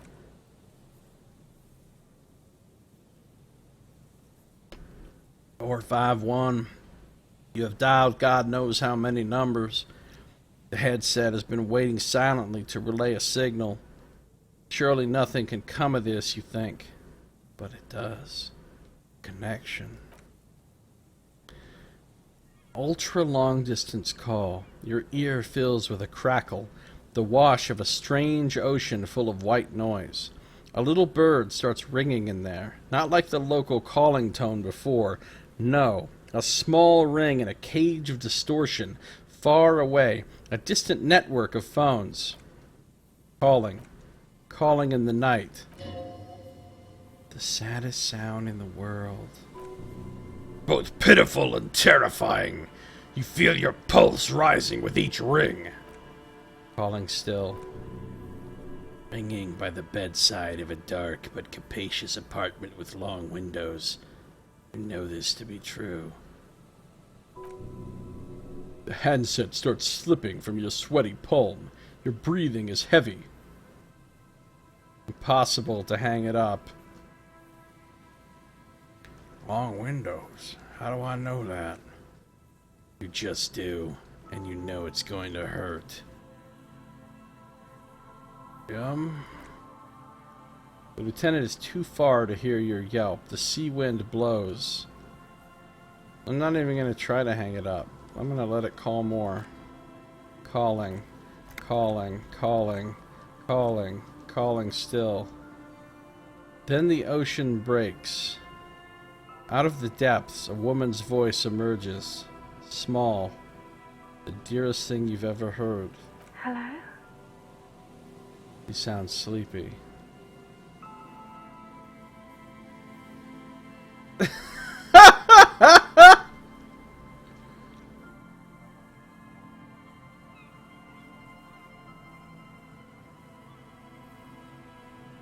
Who is this?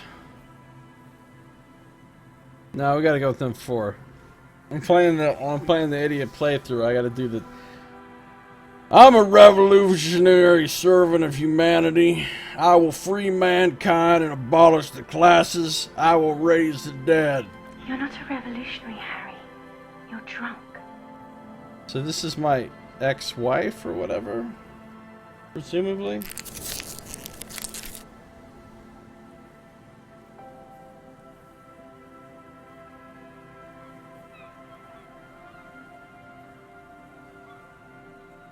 Harry, how do you know my name? Because it's me.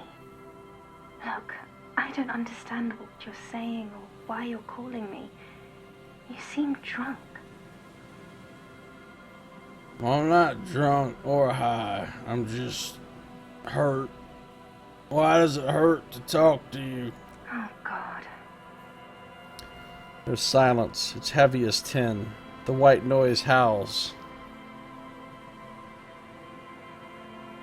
Are you there? Do you know what time it is? It's so late here. Sounds like she's looking for a clock on the nightstand. It's 4 o'clock, Harry. I need to wake up in 2 hours. Do you want a party?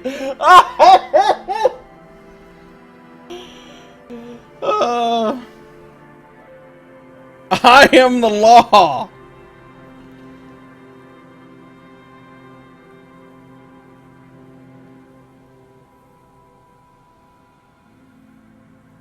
You want a party? No. I want to go to sleep. Where are you? You sound like you're in another world. I'm in a rover, sleeping. Where are you going in 2 hours? To work. Where? The academy, where I work.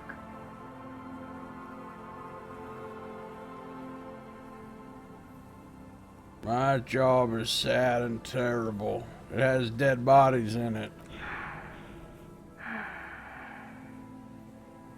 No response, only a sigh. The connection crackles like burning paper. I want to talk about me. Who am I? You sound like you know me. What do you want to talk about that we haven't talked about already? This is bad. You feel your right hand on the handset cramping up with pain. I'm the law. I'm a detective. I'm doing a case. There's a hanged man. He does not answer anymore.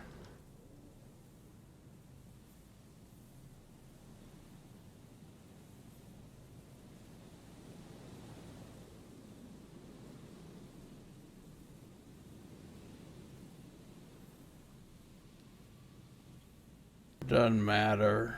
This case doesn't matter. Harry. Disconnect tone. The machine ran out of money. Put 10 more cents in. You dial the number again. 26 pulls of the rotary dial. The machine eats the coin and a terrifying ocean of distance rustles in your ear. In the middle of it, a familiar ring. Small, distorted. Calling, calling. Volition wants me to put it down. Let it call. Calling, calling, calling, calling, calling. It looks like she does not want to pick it up, Harry. Stop scaring her. Why? Come on, you know why. Let it ring. Harry, please. Sad voice answers, dressed in distortion. Underneath it, she is naked and warm under a blanket. Oh my god! So inappropriate! Beat the handset against the phone. You're naked, aren't you? You can't hear it, but I'm fucking hurting myself here. This is hilarious. You're warm. There's a sigh. I need to know who you are. Who are you? Please. I'm going to hang up now, okay? Phone hanging up. Disconnect tone. Oh man. Dare I call again? You dial the number again, as you've done many times. You remember it well now. 001 41 44 47 11 17 361 451 67 451 451.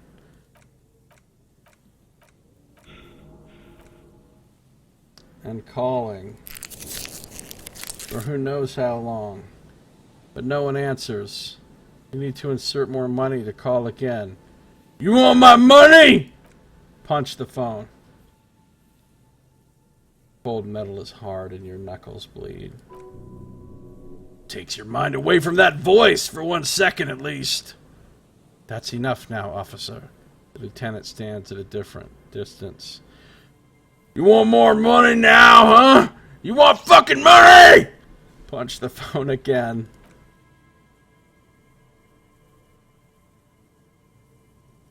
I didn't give you any fun for that money. Your hand is swelling up. Officer, that's enough. Let's return to work. That's right. Walk away. Well, that was sad. My character's such a shit show. Blood drips from your knuckles to the sand. Drip. Drip.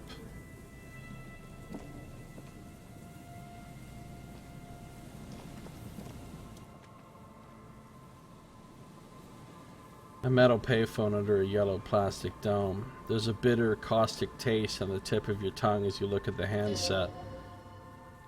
Life is garbage.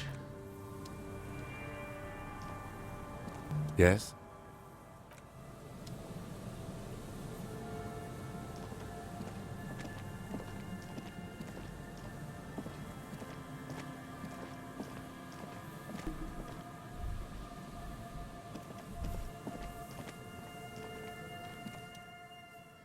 Someone has left an unidentifiable article of clothing on this railing. It smells really bad.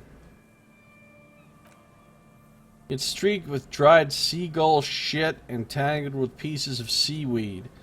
A dangling arm suggests that there might be a jacket beneath the crust of filth. Please tell me you're not taking that with you. Why not? It's a guano-encrusted jacket, and you're already carrying around enough as it is. I'll decide if I'm carrying a filthy jacket. We just found the crusty pants. I don't think Nox is here to enjoy this moment, but this is basically the crusty pants. This filthy rag has been at the mercy of the elements for quite some time. It's streaked with seagull shit and abnormally stiff from God knows what natural processes. You can't even tell what brand it is. Alright, we'll mess with that later.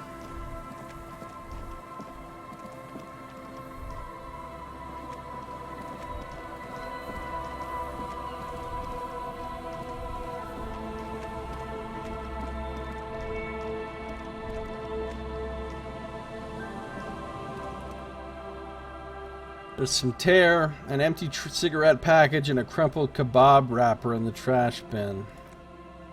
2 empty bottles of Cholula vodka and a can of black potent porter is all you find. No, there's more in there. Livis strawberry liquor, plus some Pilsner bottles too. Better not pick them up, they seem unhygienic. A tragedy. The lieutenant looks in the can, eyes watering from the smell. He shakes his head with genuine sadness. Examine the cigarette package. Oh, the kebab wrapper.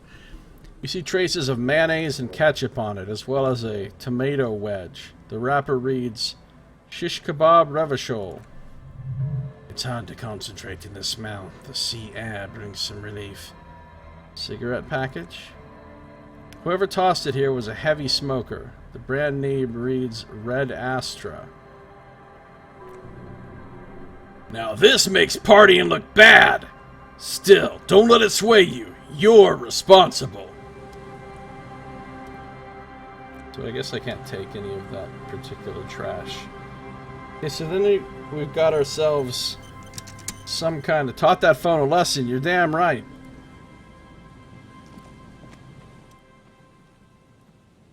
Working class corpse.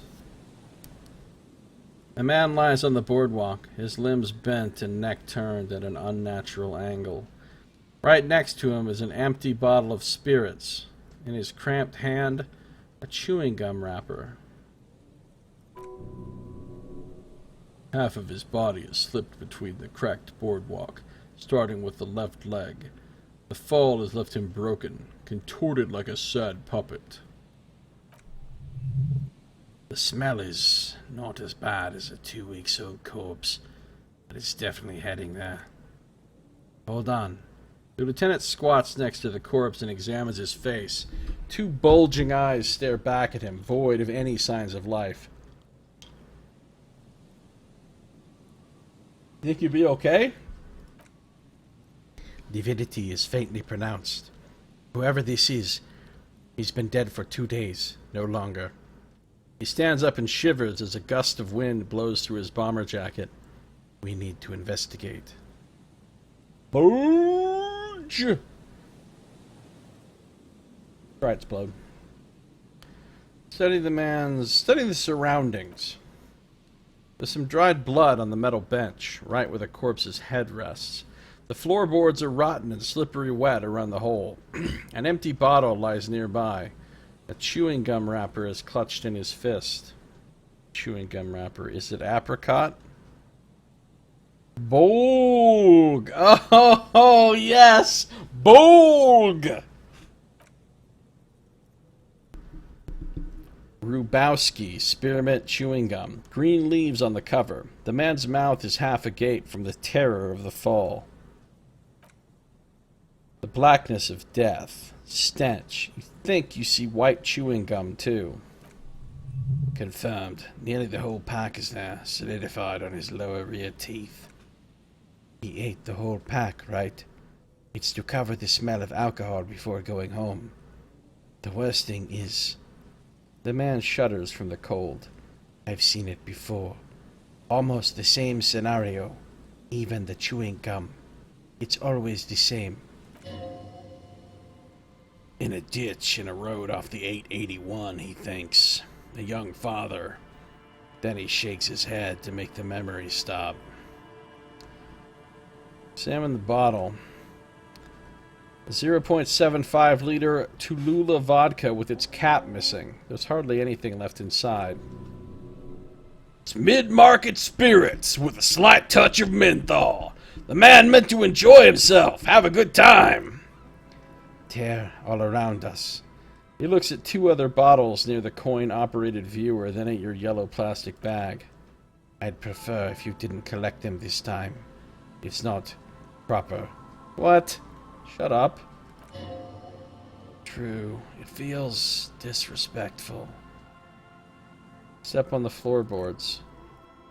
They screech under your feet ominously. It's hard to say whether the dead man's weight was what caused the boardwalk to break.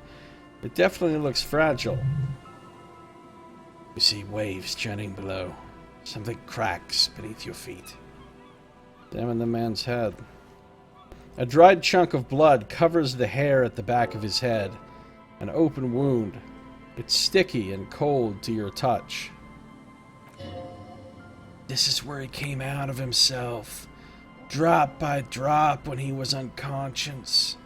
It took 3, maybe 4 minutes. I don't see any other major wounds, do you? It's hard to say.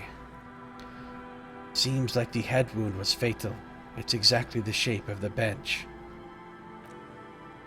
The entire boardwalk creaks in the wind as you take a step back. Study the man's clothes. He's wearing mud-caked boots, beige trousers, and an old brown leather jacket with a bright blue lining. There are traces of kebab sauce in his chest. Search his pockets. Ooh, we got a library card. You find some sunflower seeds and a rain-soaked library card folded into 2. His jacket feels sodden and heavy under your hand. Good. We should take a look at that library card after this is done. Study the man himself. The man has fallen through a crack in the boardwalk and hit his head against the metal bench. Coagulated blood covers his black hair. One of his feet is still tangling through the hole. You have to be quite inebriated to fall that bad. 40 G of pure alcohol. 3 bottles of wine or 1.5 of spirits. His expression is dull like the sea behind him, drops of water shining on his mustache. His eyes, empty and wide, look frightening in their frozen gaze. He was confused when he died. Confused and alone, most likely. Overcome with the awful surprise of it all. He was just about to head home. The first step back home proved to be his last.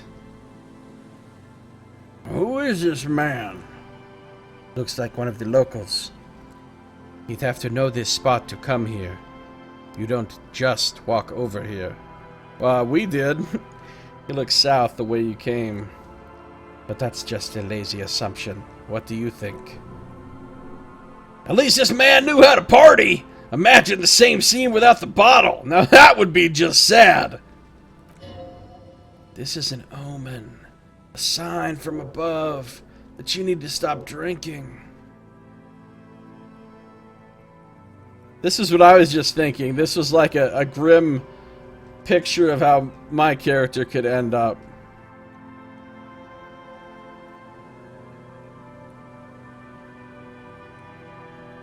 What we're witnessing here is the demise of a great party beast. That leather jacket, an empty vodka bottle. Kiss your fingers. The wedding ring.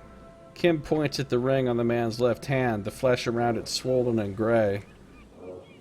But let's try not to run ahead. For now, all we know is that he's an unidentified middle-aged man found dead on the Martinez boardwalk. What do you think happened here? Death by misadventure. He slipped and fell to the boardwalk. A truly unfortunate accident. If it wouldn't have been for that bench, he'd be alive.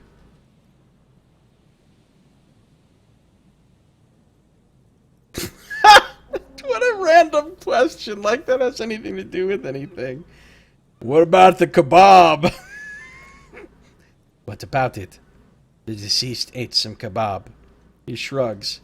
It's probably from a nearby place. Maybe in the parks. You think he was drunk? Oh, yes. The lieutenant nods. What about alcohol poisoning and liver failure? Some symptoms of acute alcohol poisoning could have definitely played a role here.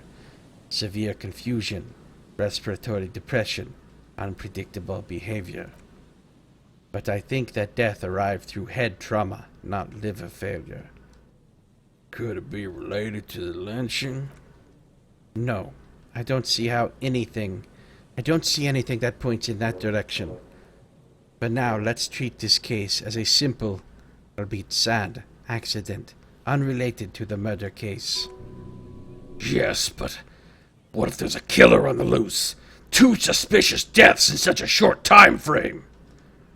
We should consider the possibility that we're dealing with a sequence killer here. A sequence killer? Kim narrows his eyes in the wind. There's nothing that connects those 2 bodies. This is a completely different case. An accident.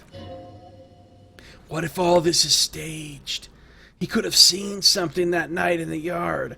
I left on my character's high fear response and high imagination are running away with him now, leading him to ludicrous conclusions. What if he witnessed something? All this could be staged.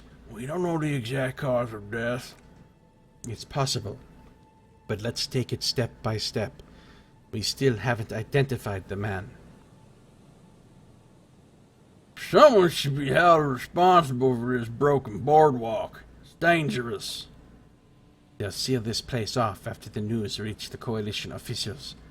I doubt that they have enough resources to actually repair the boardwalk. Not that sealing it off would keep anyone away.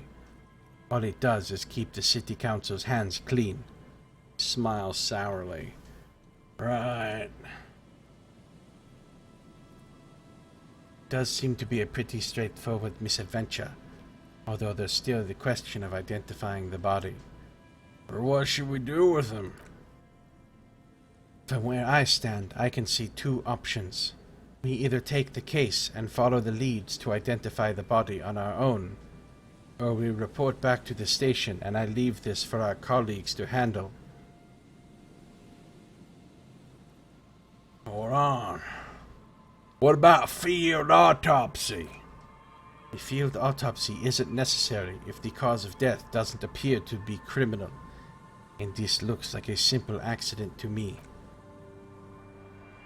I'd say we should just write down head trauma to the autopsy report and leave it at that. It would save us at least 2 hours of unnecessary work. Yeah, but isn't that kind of sloppy? Maybe, but we don't really have that much time or resources to spare. The guys at the process will take care of the rest.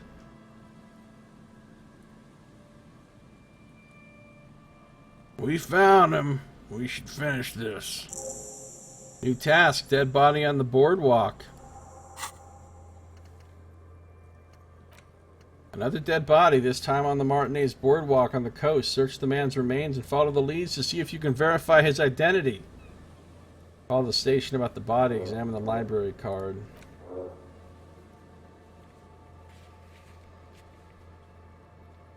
the payphone again, apparently.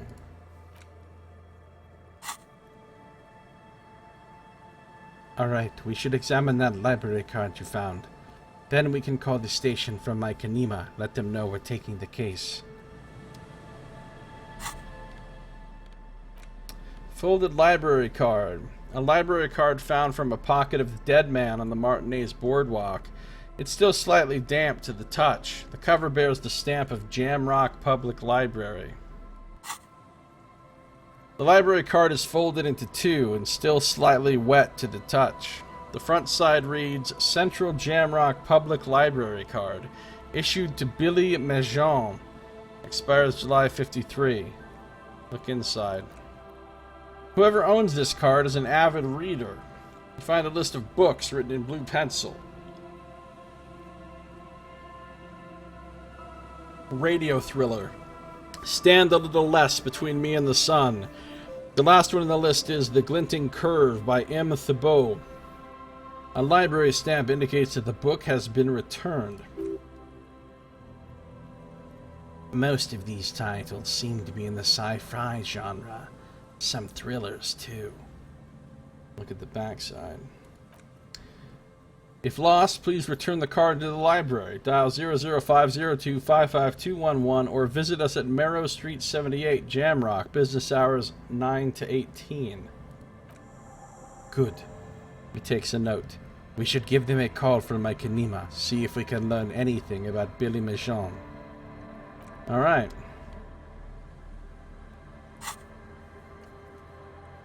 Call the library for information on the library card's owner.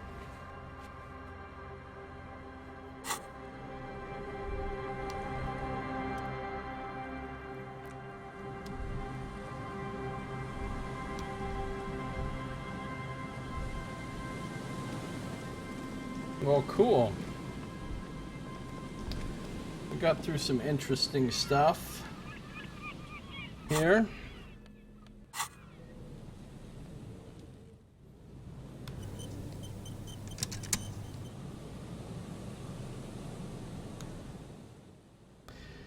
I think that's going to do it for this one.